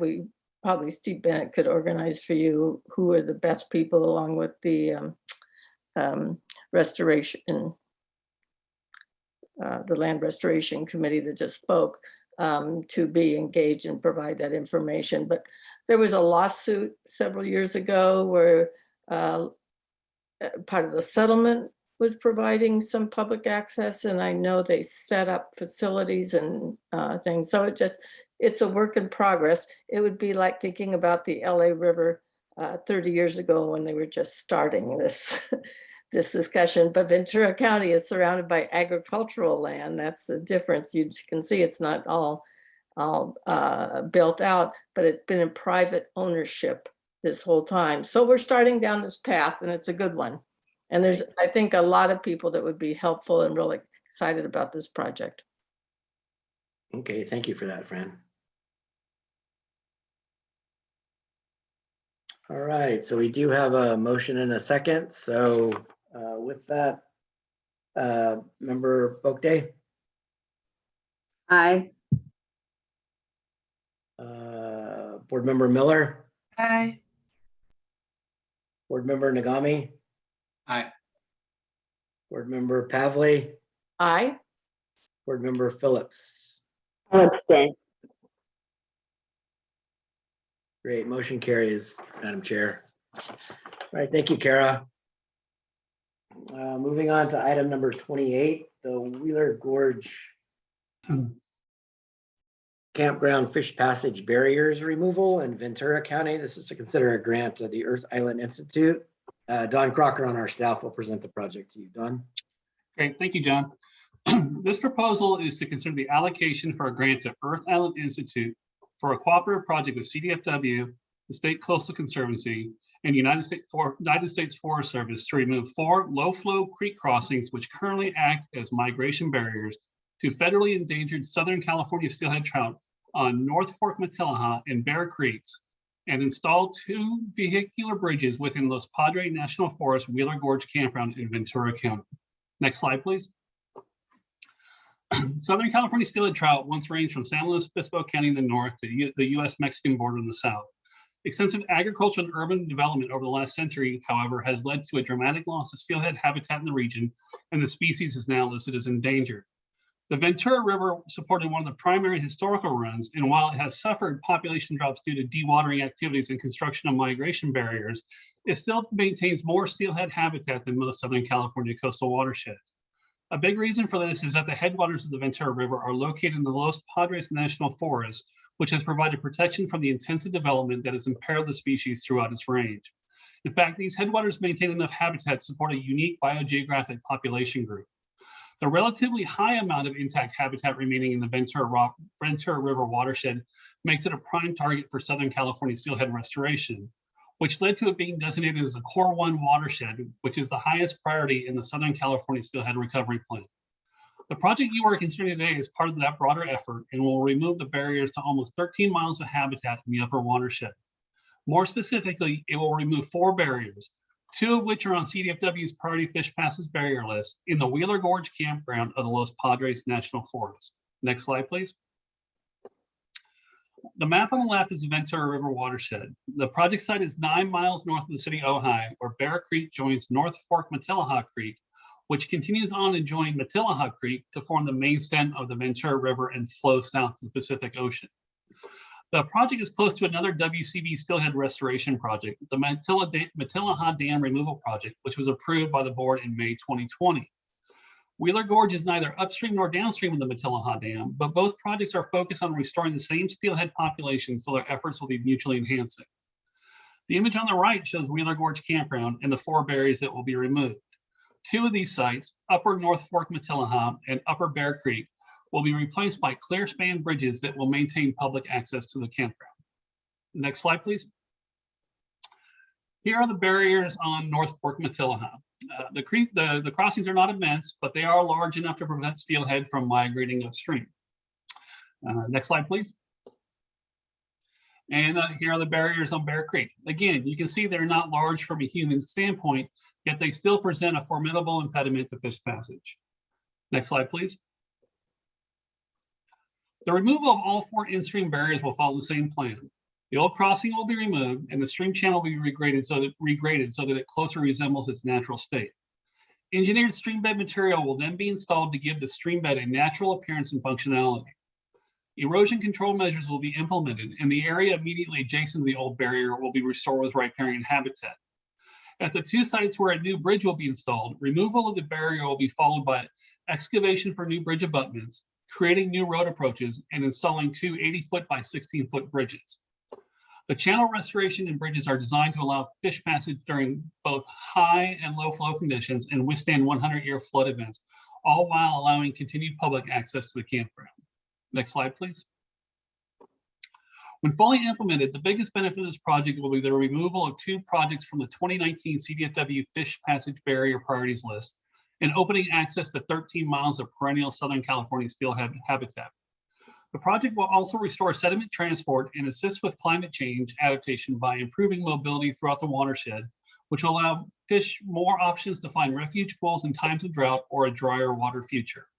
And because Wheeler Gorge is a popular campground, the new bridge will improve public access and improve public safety in the event an evacuation from the campground is ever necessary. Therefore, staff recommends that the Wildlife Conservation Board approve this project as proposed. In the audience is Mo Gomez from Earth Island Institute's South Coast Habitat Restoration Program. Thank you. Thank you, Don. Any board member comments or questions?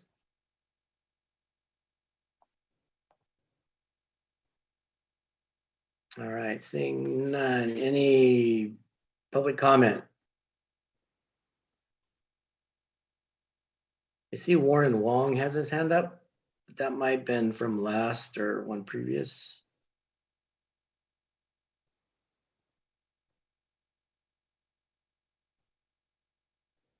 No, that was an old hand. Okay, I see no other hands raised. So we can move on to item number 29, the Chatsworth Reservoir Connector Project. Thank you, Don. In Los Angeles County, this is to consider an allocation of a grant to the Mountains and Recreation and Conservation Authority. Kurt Weber on our staff will present the board the project. Oh. Thanks, John. The Chatsworth Reservoir Connector is located west of Valley Circle Boulevard near Chatsworth in northern Los Angeles County. The property consists of a single parcel with dirt road access to level to hilly topography at an elevation from 1,100 to 1,250 feet.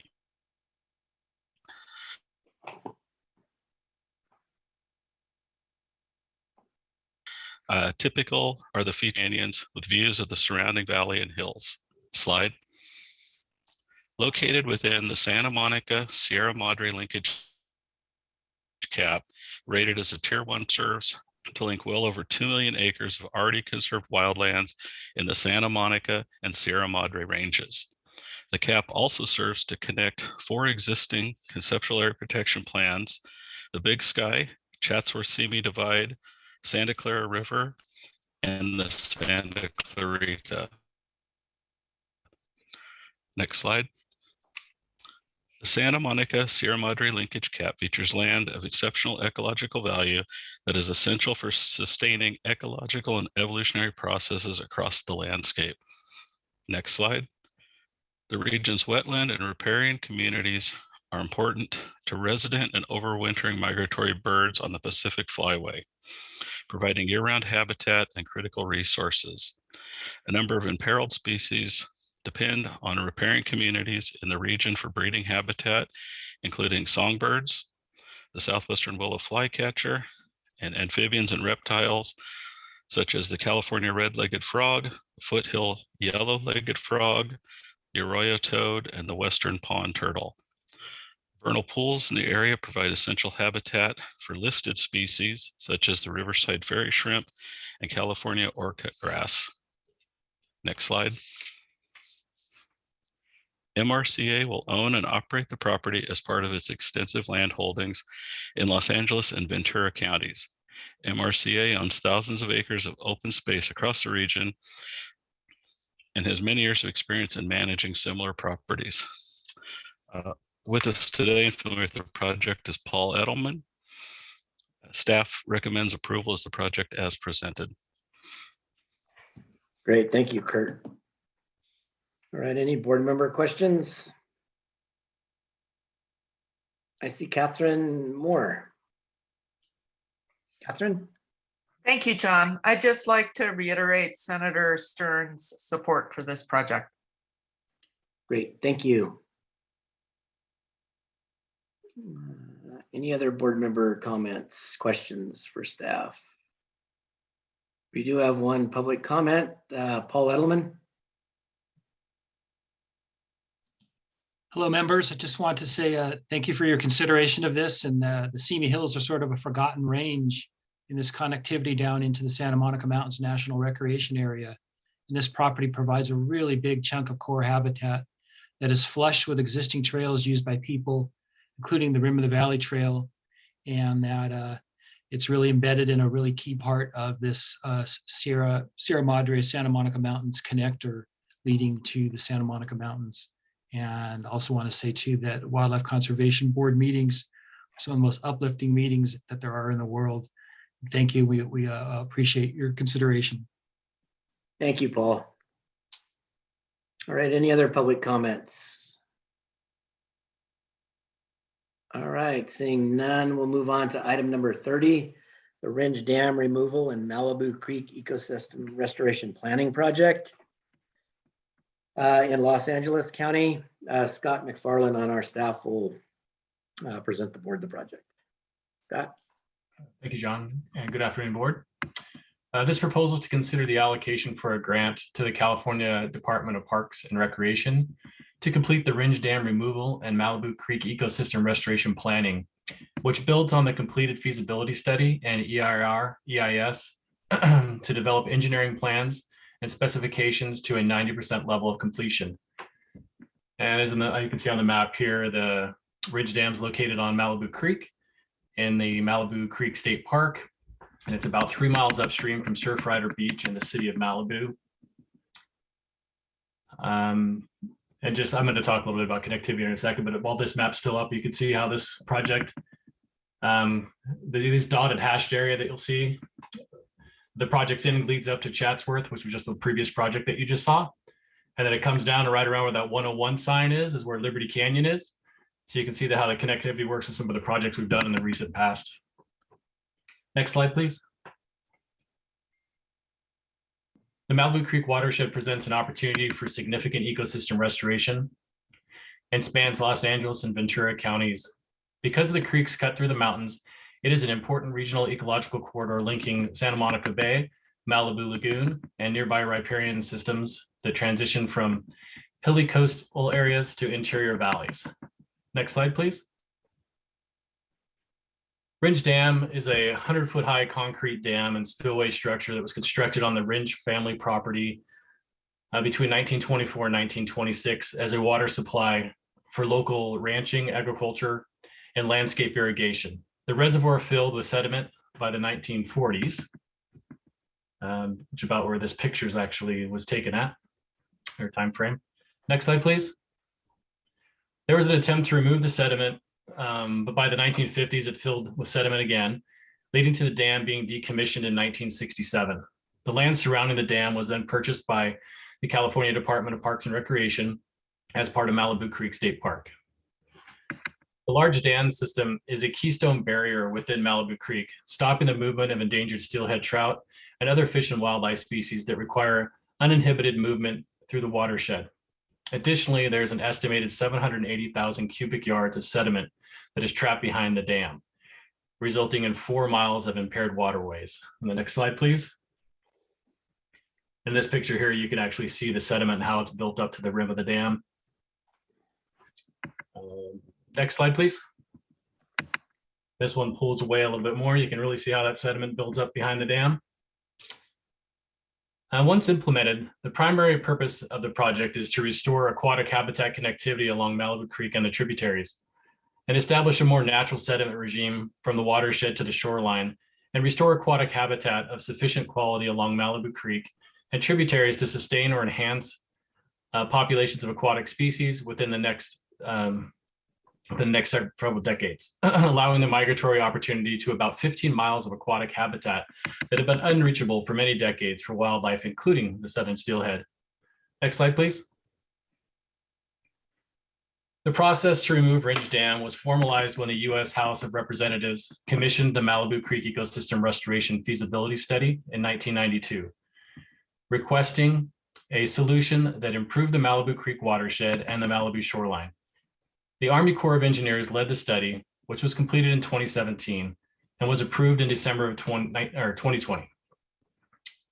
The preferred alternative for dam removal calls for the removal of the dam and spillway, removal of upstream small fish passage barriers, and removal of impounded sediment using traditional mining methods and various deposit locations for the sediment.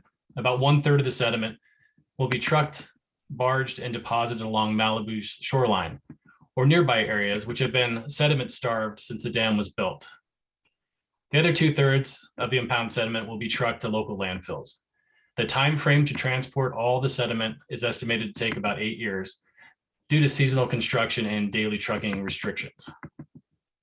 And on this last slide here, you can see the dam is, they're virtual pictures, but the one to the left is when the dam's about halfway down and they've taken quite a bit of the sediment out. And then the part on the right is what they visualize it looking like once it's fully restored. Concludes the presentation, and staff recommends the project,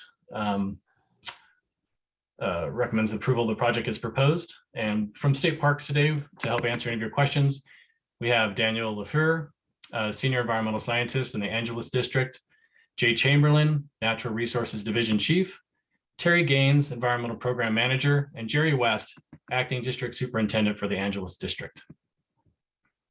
Great, thank you, Scott. Yep. All right, board member questions. I see Catherine's hand up. Catherine Moore. Thank you, John. Like the previous project, I'd like to reiterate Senator Stern's support for this project. Great, thank you. Very much appreciate that, Catherine. Any other board member? Yeah, we see Fran.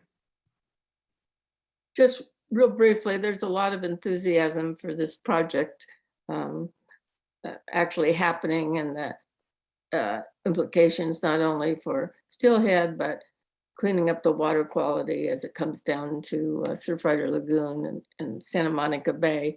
But one thing that will eliminate for state parks, which is an ongoing concern I have, is liability exposure, because that dam's become an attractive nuisance, and people really risk of being severely hurt by trying to access, walk around, or walk over that dam. Great, thank you. All right, any other board, Damon? Yeah, just thank you for the presentation. Seems like a great project. Just a clarification. So was this a line item in the budget appropriation for this? It was, yeah. Right. That was in Senate Bill 170, like one of the Yeah, previous 170, projects we discussed. yeah. Got it, thanks.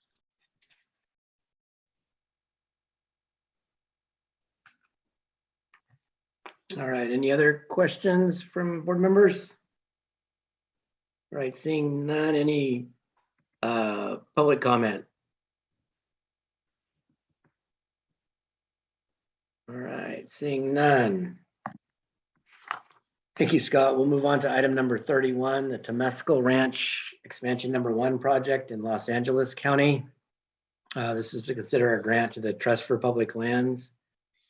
Kurt Weber will once again present the project to the board. Kurt. Thanks, John. Yeah, Temescal Ranch Expansion 1 is a 3,605 acre property located northern Los Angeles County, west of Halsey Canyon Road and east of Lake Peru near Castaic. Next slide, please. The ranch contains one of the largest intact stands of coastal sage scrub and chaparral in Southern California. The property supports a wide variety of special status species, the most critical being the California condor and Southern California steelhead. Additionally, the condor foraging has been confirmed by dozens of ground level GPS locations, largely due to the property's proximity to the Sespe Condor Sanctuary. Next slide, please. I think it goes to the next slide too, Celeste. Yeah, one more slide. More slide. Thanks. The ranch lies in a critical east to west linkage between the San Gabriel and Sierra Madre Mountains, as well as north to south linkage between the Sierra Madre and Santa Susana Mountains, both highlighted in the South Coast Missing Linkages project. Next slide, please. The initial acquisition, which included 1,171 acres, was approved by Wildlife Conservation Board in August 2020. This ranch will be added to the original acreage for a total of 4,776 acres of connected lands in an important wildlife linkage. Next slide, please. A TPL will transfer the land, the Mountains and Recreation Conservation Authority, who owns and manages the balance of the original Temescal Ranch property. Next slide, please. Staff recommends approval of the project as submitted. With us today is Paula Perrone from the Trust for Public Land and also Paul Edelman. Next slide, please.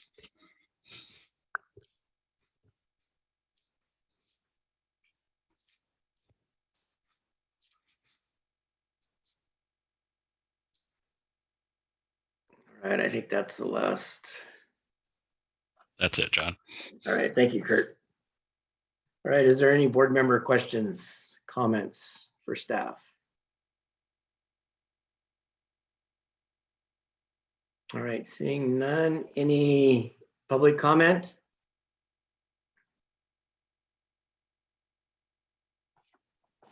All right, seeing none. Can move on to item number 32, the Santa Margarita River Bridge Replacement and Fish Passage Barrier Removal Project in San Diego County. Don Crocker on our staff will present the project. Don. Great, thank you, John. This proposal is to consider the allocation for a grant to California Truck for a cooperative project with CDFW, the California Natural Resources Agency, the State Coastal Conservancy, and the Wildlands Conservancy to remove an aging, flood-prone box culvert structure that is a fish passage barrier and replace it with a new 615-foot steel bridge over the Santa Margarita River, providing steelhead access to 12 miles of historic spawning ground located 2 miles north of Fallbrook in San Diego County. Next slide, please. Located in northern San Diego County, Santa Margarita River offers a prime opportunity to reestablish a population of endangered Southern California steelhead trout. It is relatively lightly impacted by urbanization from ocean to headwaters, and the upper watershed is protected by the Santa Margarita Ecological Preserve. The river historically supported steelhead, and as you can see from the pictures on the right, it still has the natural channel characteristics necessary for migration and spawning by steelhead. This habitat, however, is not currently available because fish passage barriers have prevented steelhead from accessing the upper reaches of the river, which has led to the Santa Margarita as being designated a high priority steelhead recovery river in the Southern California Steelhead Recovery Plan. Work on restoring fish passage to the river has been an ongoing process, with the most recent barrier removal project being a fish passage enhancement construction project at Camp Pendleton. The removal of that barrier has left only one barrier on the main stem of the Santa Margarita, the Sandia Creek Drive Bridge. The project you are considering today will replace the Sandia Creek Drive Bridge with a fish-friendly alternative and remove the last barrier to steelhead access of 12 miles of historic upstream habitat. Next slide, please. Here's the current Sandia Creek Drive Bridge over the Santa Margarita River. It is the only bridge for automobiles along a 15-mile stretch of river with an estimated 1,800 cars crossing per day. It was constructed using a series of box culverts set directly into the river channel as support for the roadbed. This design choice did not factor in fish passage, however, and the bridge prevents steelhead from reaching the Santa Margarita's headwaters. Next slide, please. And as you can see from these pictures, the bridge becomes submerged during heavy rains. Beyond fish passage concerns, this is an issue because flooding like this blocks citizen evacuation and emergency responder routes to nearby metropolitan areas. Next slide, please. The solution to the fish passage and public safety issues is to replace the old box culvert bridge with a new bridge that will clearly span the river. The pictures here are an artist's conception of the new bridge that will be installed by this project. It will be 615 feet long and provide 2 paved lanes with shoulders. The roadway will be supported by 3 piers that will be placed so they do not impair fish passage in the river. The new bridge will be about 160 feet downstream of the existing structure, which will be removed after construction of its replacement. The new bridge will pass 100-year flow standards and increase resilience to potential catastrophic climatic events. Next slide, please. So the goal of this project is the restoration of riverine ecosystem processes and reestablishment of the steelhead population in the Santa Margarita River by removing a major fish passage barrier, restoring more than 5 acres of riparian habitat at the project site, and restoring the river's natural hydrology. The new bridge will also help increase ecosystem service benefits by the river provides by improving nutrient cycling, groundwater recharge, and sediment management. And while this project is primarily a fish passage project, the spanning bridge will enhance a wildlife migration corridor for threatened and endangered species by allowing animals to travel under Sandia Creek Drive rather than risk a crossing as they currently must do. Beyond wildlife, the project will benefit the local human population through increased protection from hazardous flood conditions and provisions of emergency vehicle access and evacuation routes during a crisis. And it will improve public access to the Santa Margarita Trail Preserve. Therefore, staff recommends as a Wildlife Conservation Board adopt the written findings and approve this project as proposed. In the audience is Sandy Jacobson from California Travel. Thank you. Great, thank you, Don. Any board member comments or questions?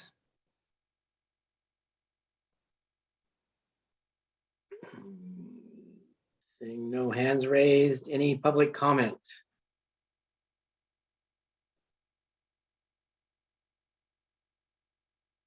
All right, seeing none. That concludes our presentations today. So what we can do is take a vote on those items that we moved forward if the board so chooses. Is there any last minute comments or questions from board members on any of the projects presented today?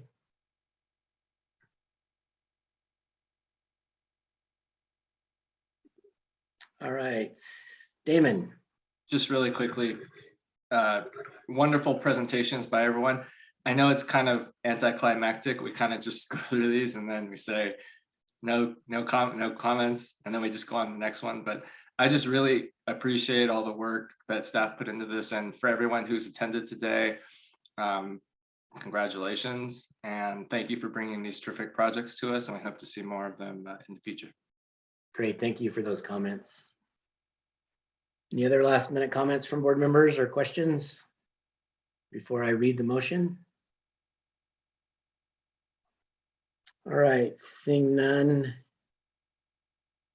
Okay, so staff recommends that the Wildlife Conservation Board adopt the written findings as appropriate and approve individual projects numbered 19 through 32, excluding items 21 and 27, inclusive of the recommended funding sources and amounts as identified in the Wildlife Conservation Board final meeting agenda dated February 24th, 2022.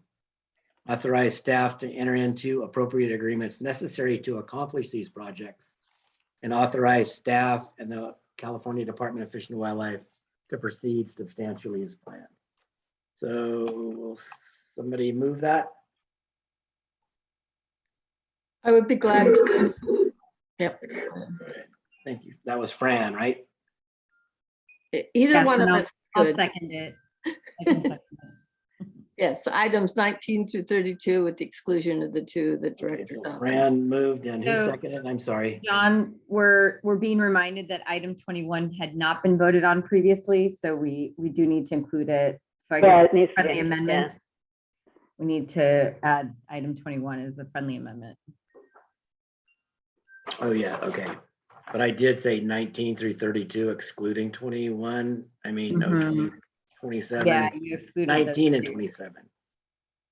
It was 19 and 27. We Right. voted separately on 19 and voted separately on 27. So it would be numbered 19 through 32 excluding 19 and 27. So which would include. 20. Correct. I'll modify my motion to reflect that. All right. And the second, who did the second? I'm sorry. I did, Alina? Alina. Great, thank you. So board member Bookday, Aye. we've lost board member Miller, so we'll move on. Board member Nagami, Aye. board member Pavley, Aye. and board member Phillips. Aye. Great, motion passes. So thank you everyone for those projects today, and just thanks to my staff for great presentations, and thanks for the public's participation. So our last item, now it's, I'll try to be kind of quick for this. I know we're running towards the end of our agenda time or meeting time, but there's 3 items on the executive director's report we want to go over today. But first, I would like to just welcome Joe Navari and let the board know that we've hired a new supervising land agent who will be the manager of our acquisition program at WCB. It's Joe Navari. He was on staff as a land agent and was promoted into the supervisory position. So welcome, Joe, and congratulations on that. So the first project our presentation will give is on the Streamflow Enhancement Program 5-year report. And I think over the course of the last year, there's been a few discussions during different meetings that, you know, we want to see what you guys have done, what you're doing under the Streamflow program. And then we were working on a 5-year report, and we were able to complete that 5-year report, and it's out on the street. We put it up on our web a couple of weeks ago, and Alyssa Purcell in the program, one of the program managers under the Streamflow, will present the project or present the report and kind of just give you an overview of what's in it and kind of what our successes have been in the Streamflow program over the last 5 years. So Alyssa. Thanks, John, and hello, everybody. There's my title slide. You can go to the next slide, please. So I'll start the summary of our 5-year report for the Streamflow program with just a quick background.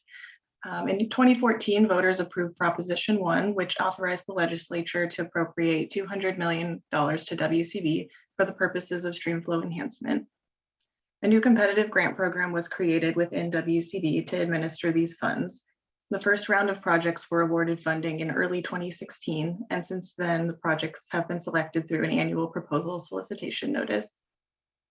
Projects must result in enhanced stream flow, which is defined as a change in the amount, timing, and/or quality of water flowing down a stream or a portion of a stream to benefit fish and wildlife.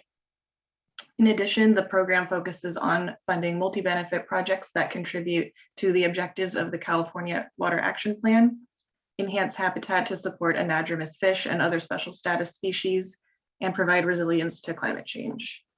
And next slide, please.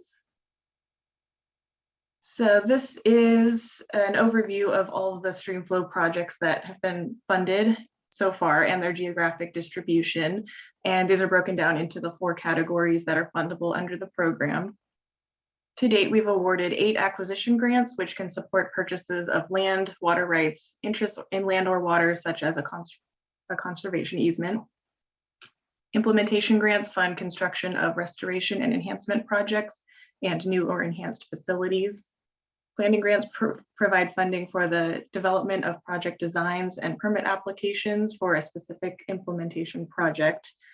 We funded 50 of each of these and expect many of those planning projects to result in implementation projects in the next few years. We've also funded 20 proposals for scientific studies, which can fund installation of stream gauges or research that furthers our understanding of flow needs and complex ecosystem functions in order to develop more effective streamflow enhancement projects in the future. And as far as the acquisition and implementation projects, it's estimated that a total of 439 river miles will benefit from streamflow enhancements once all the currently funded projects are wrapped up. And on the next few slides, I'll just provide a few examples of the different types of projects funded by the program. Next slide, please. So acquisitions and petitions for in-stream dedication are 2 activities that are commonly combined under the program. And as an example, the Rancho Cañada Carmel River Flow Enhancement Project resulted in the acquisition of 185 acres of land and associated riparian water rights. And the grantee is now pursuing a permanent dedication of approximately 283 acre-feet per year to in-stream flow in the Carmel River. The program can also support in-stream dedications as a standalone project, but most often they're an important component of either an acquisition or an implementation project that results in reduced diversion from a stream. Next slide, please. The storage and forbearance projects involve the construction of water storage tanks or off-channel ponds. This can allow a water user to store water collected in the winter, either from stream diversion or rainwater catchment, and in turn reduce or eliminate their dry season diversion, which leaves more water in stream during critical times for native salmon and steelhead.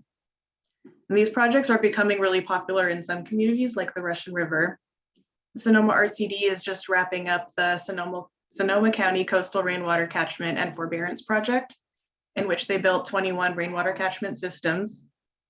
And Goldridge RCD completed 4 large-scale rainwater catchment projects as part of a previous grant and were recently awarded a grant to build 4 more. These are relatively small footprint projects, but they have cumulative benefits when multiple neighbors join in and change the timings of their diversions. Next slide, please. The program has also funded habitat restoration and enhancement actions, which include a wide range of activities such as mountain meadow restoration, floodplain and channel restoration, large wood augmentation, forest thinning, and eradication of invasive plant species such as arundo that consume large amounts of water compared to native vegetation. Many of these projects provide multiple benefits beyond streamflow enhancement. They restore natural processes, increase habitat complexity to support native species, improve climate resiliency, and reduce potential fuel for wildfires. Next slide. Scientific studies funded through the Streamflow program are designed to assess effectiveness of past projects or inform the design of future projects. The program has awarded funding to studies aimed at improving the understanding of how different forest management practices affect streamflow, examining in-stream flow needs and the effects on juvenile salmon and steelhead, and developing tools and processes that help streamline project development. Most of these studies have published or will be publishing findings in scientific journals and sharing the information with the restoration community to help inform future management actions. Next slide. So this report was a look back at the first few years of the program, and it's also an opportunity to look ahead at what we still want to achieve and how we can improve. Some of the challenges we've encountered include the limited number of applications we've received for water right acquisitions, despite that being listed as a funding priority since the program's inception. We found that initiating new water rights and getting petitions approved through the State Water Board takes a lot of time, and it can be difficult to see the whole process through to the end within an anticipated grant timeline. There are also many challenges associated with quantifying project benefits and a general lack of information on existing and historical conditions in many streams. But as more of the active projects wrap up, we'll have more results to report and perhaps inform us on what project types have been the most effective. And going forward, we will prioritize the implementation of projects for which we have funded planning activities and continue to use best available science to help make more informed decisions and recommendations. These efforts will be funded by the remaining Proposition 1 funds, as well as the Streamflow General Fund money introduced in the 2021 Budget Act. And I just have one more slide, and that's just our contacts. Erin Heyman and myself are the program staff, and we're happy to answer questions at any time. Thank you. Thank you, Alyssa. And I hope board members as well as the public have an opportunity to take time and read the report. It's on our website, can be accessed via our website. So please do, provide your feedback, ask us questions. But, I'll ask the board members if they have any questions at this time for staff. Yeah, Catherine? I just want to thank you for doing that report and getting it out to us. I know you were required to, but it's a good report. I especially appreciated the lessons learned and some of the other tips towards the latter half of the report. So I would encourage, especially people who want to apply for these grants, to read it. I thought there was some good advice to grant seekers in there too. So thanks for doing it. And again, as Damon was saying earlier, you guys just do an incredible amount of work and are well prepared. So I really appreciate that. Thank you. All right, any other board member comments or questions for staff on that? All right, any public comment? Seeing none, we'll move on to the next bit of information. The streamlined continuous application process and guidelines. I just wanted to give the board a heads up, and also the public, just to let them know we're working internally on creating a new guideline process, application process within WCB, really to do a couple things, really streamline our process. So we're looking to cut some green tape, but then also, have a consistent application process across all programs. And the process that we're currently developing will be a two-step process. We will have a pre-application and then a formal application. So it'll really be able to allow us to say no to those projects that otherwise we wouldn't fund anyway, even though they go through a full application. We'll be able to do that in the pre-application phase, but then also be able to work with our applicants to develop good projects and make projects even better. Right now, we're not able to do that in several of the programs because if we say no to a particular project, the project itself or the application may need to be tweaked in a few areas. And so they got to wait for another year for another application process. So that'll all go away. So I think it'll just be smoother and it'll cover all of our programs across the spectrum for WCB. In addition, as part of the application process, there will be addendums associated with the application. And those addendums will, add additional requirements for particular funding sources like Proposition 1, the Streamflow program, some of the Prop 68. So we'll be able to include that into the thing, but just have one application process going forward. And it'll still maintain projects to be on a competitive basis. It'll still allow us to work with our constituents, the department, other departments, the state on prioritizing projects. And at any time when we see a need for a particular kind of project, we wouldn't be dismissed from putting out a call for concepts, but we can still continue to do that if we need to. And so what we're looking to do is really have the guidelines ready for public review in the next couple of weeks. And then we'll be holding a workshop probably sometime early April around the state. We may even hold two, but one for sure. Just really get as much of the public there as we can and explain how the guidelines will work, how they can access them, that kind of thing. And then hopefully roll this out in earnest and hit the street later this spring. So that's kind of what we're thinking on that. So I think there's several advantages to doing it this way. And I think it's getting back to the old way WCB used to accept proposals on a continuous basis, working with the department to develop them, working with constituents to develop projects. And so that's what we're looking at doing under that. So is there any questions for that? And we're not anticipating needing to bring the guidelines back to the board for approval.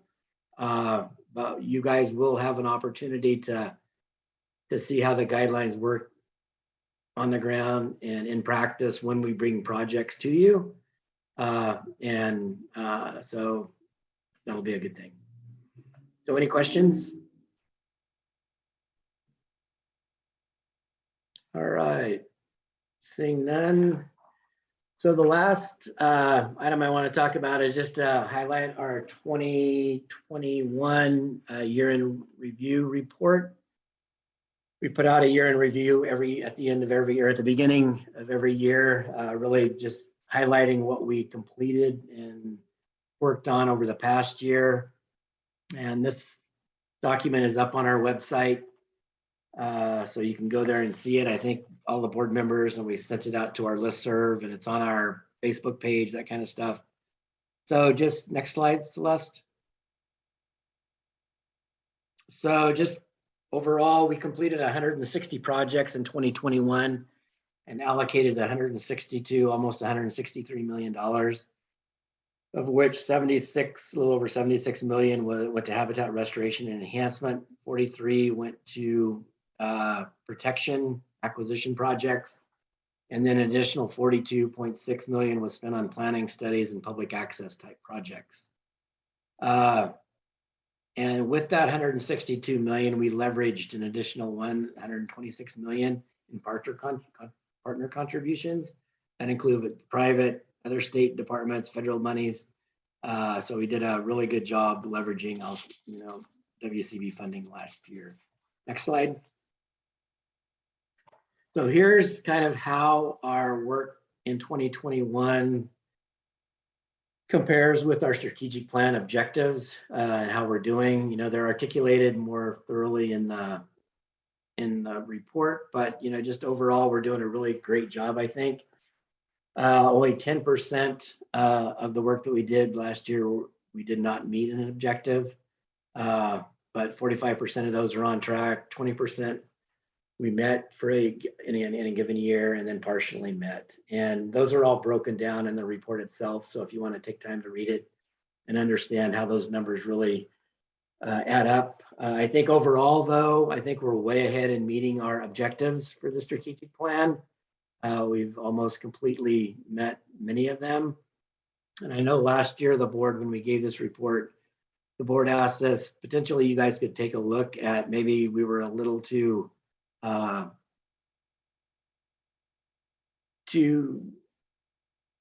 goal should have been a little bigger, so to speak, because we met a lot of the goals. So we're still doing that. We just didn't have time with the new funding, the budget, the way it was this year. And so we'll be doing that, looking at that and potentially modifying that if we need to going forward. So next slide. I don't know if I have a next slide. Yeah, that was it. So any questions on the year in review? And I hope you've all had a chance to look at it. I think it also highlights some of the projects that we worked on last year. Kind of explains what we did. So please take the time to look at it and read it and give us your feedback. So any questions, comments, Catherine? Thanks for this year in review. Again, it just underscores how much a relatively small agency is able to do. Getting money out the door isn't easy. And I'm really learning that by looking at how much work goes into each of these projects.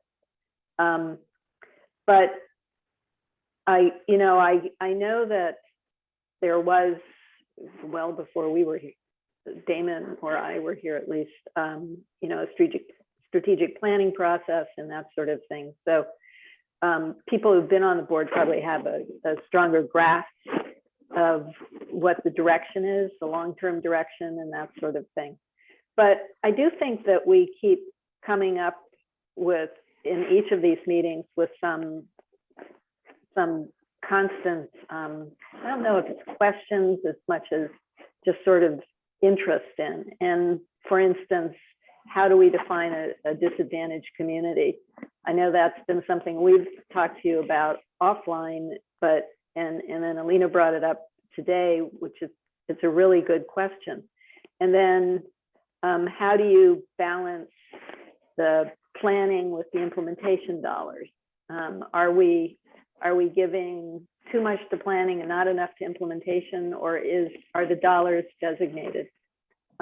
These are just a few things that I think about as I'm watching these meetings. And so there really isn't an opportunity in our regular meetings to discuss amongst ourselves, what does all of this mean, and how can we as a board be both more informed but also more helpful to the staff, and how in sort of a larger view is the staff able to accomplish what it needs to accomplish. I know myself, I'm a little concerned about some of the new duties that have been given to the board, and I worry that the board isn't being given additional staff to do those duties. So, what are we going to do to make sure everything gets done and some things don't get left behind?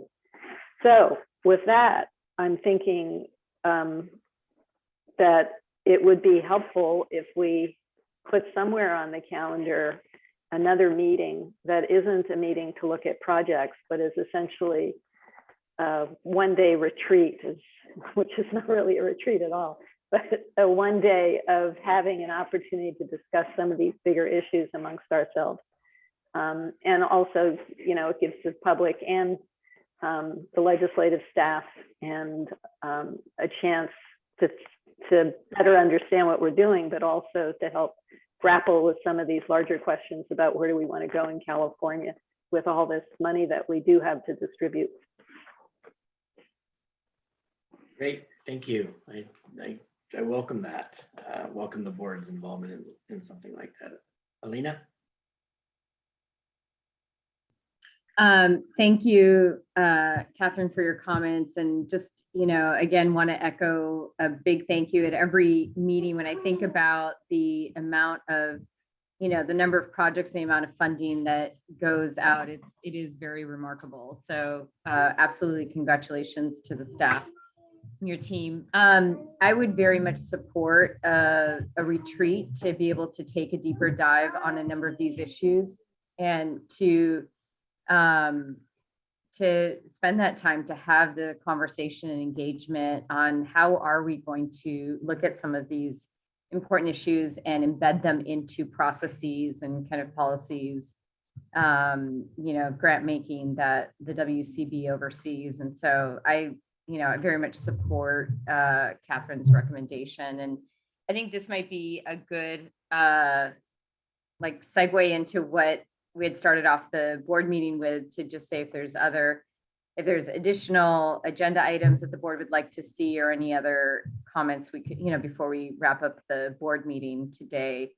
So maybe you could go around to the board and see if there's other comments or questions, but I would support a retreat and would make myself available. Okay, great. So Damon, do you have any other things you'd like to add? Just want to echo what Alina and Catherine have said. Thank you to the staff for this report and for all your terrific work. I would also welcome the idea of a retreat for all the reasons stated. I think it's a terrific idea. So count me in. Great. Thanks.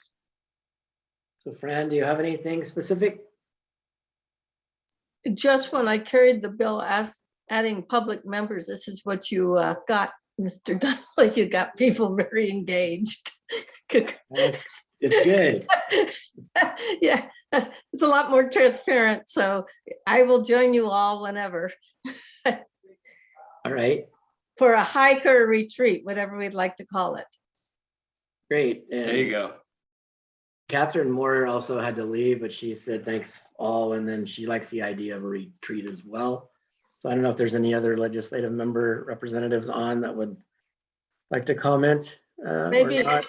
Maybe John, when we have a meeting actually in Sacramento, so we're all up there, we could just spend several hours or half day, whatever you want. Yeah. Combined with it. Yeah, I would really like that. So before we really think about a date or something like that, I'd like us to meet in person. Yeah. Again, and we're planning right now, we're planning to have our May meeting in person. And hopefully we'll be able to use the new resource agency auditorium and the new resource agency building. But stay tuned for that, because I would really like us to get back in person. And so, that meeting as well as this retreat. But we'll start, talking to you folks offline individually and find out some dates and some good time frames for you all to hold that. I would like it earlier than later, just so we can, I don't know, maybe we build it into our 75th anniversary celebration too, that we're hoping to have. Oh, that's this year. right. I'm supposed to help with that. Remind me. So we have a Southern California one. Yeah. So yes, so stay tuned for that, and we'll follow up. Staff will definitely work on that, and obviously it'll be noticed and involve the public, but we'll make sure that we do it in the next not too distant future. It might be useful when we get once we get a date set, there might be a couple of folks from the board who would be willing to work with staff on developing the agenda, so that we know we get the things on there that we want to talk about. All right. Yes, absolutely. Good. All right. So anything else? And I just like to point out Celeste, who's doing our IT work. She is actually the one who took all the butterfly pictures today. So this last one here is one of her pictures as well.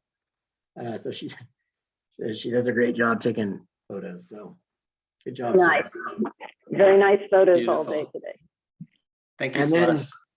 just lastly, I know Thank you you. guys all thank staff, but I too want to thank my staff for a job well done today, not only today, but every day. We've had presenters today, but there's so much other work and other projects that go on behind the scenes that, you guys don't see. Just our consent calendar alone, there's several staff that works on those, and they put the same amount, if not more work into each and every one of those projects.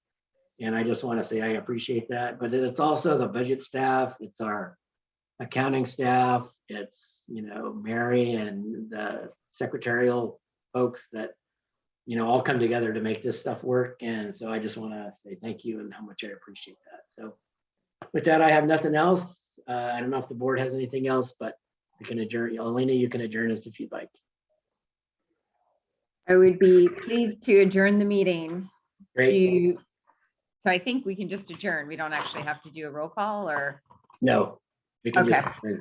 All right, everyone have a wonderful Thursday, and thank you for, again, for the members of the public that joined us today and for your comments. So thank you. Great. Thank you. Bye. Bye, everybody. Bye. I think you did wonderful with that.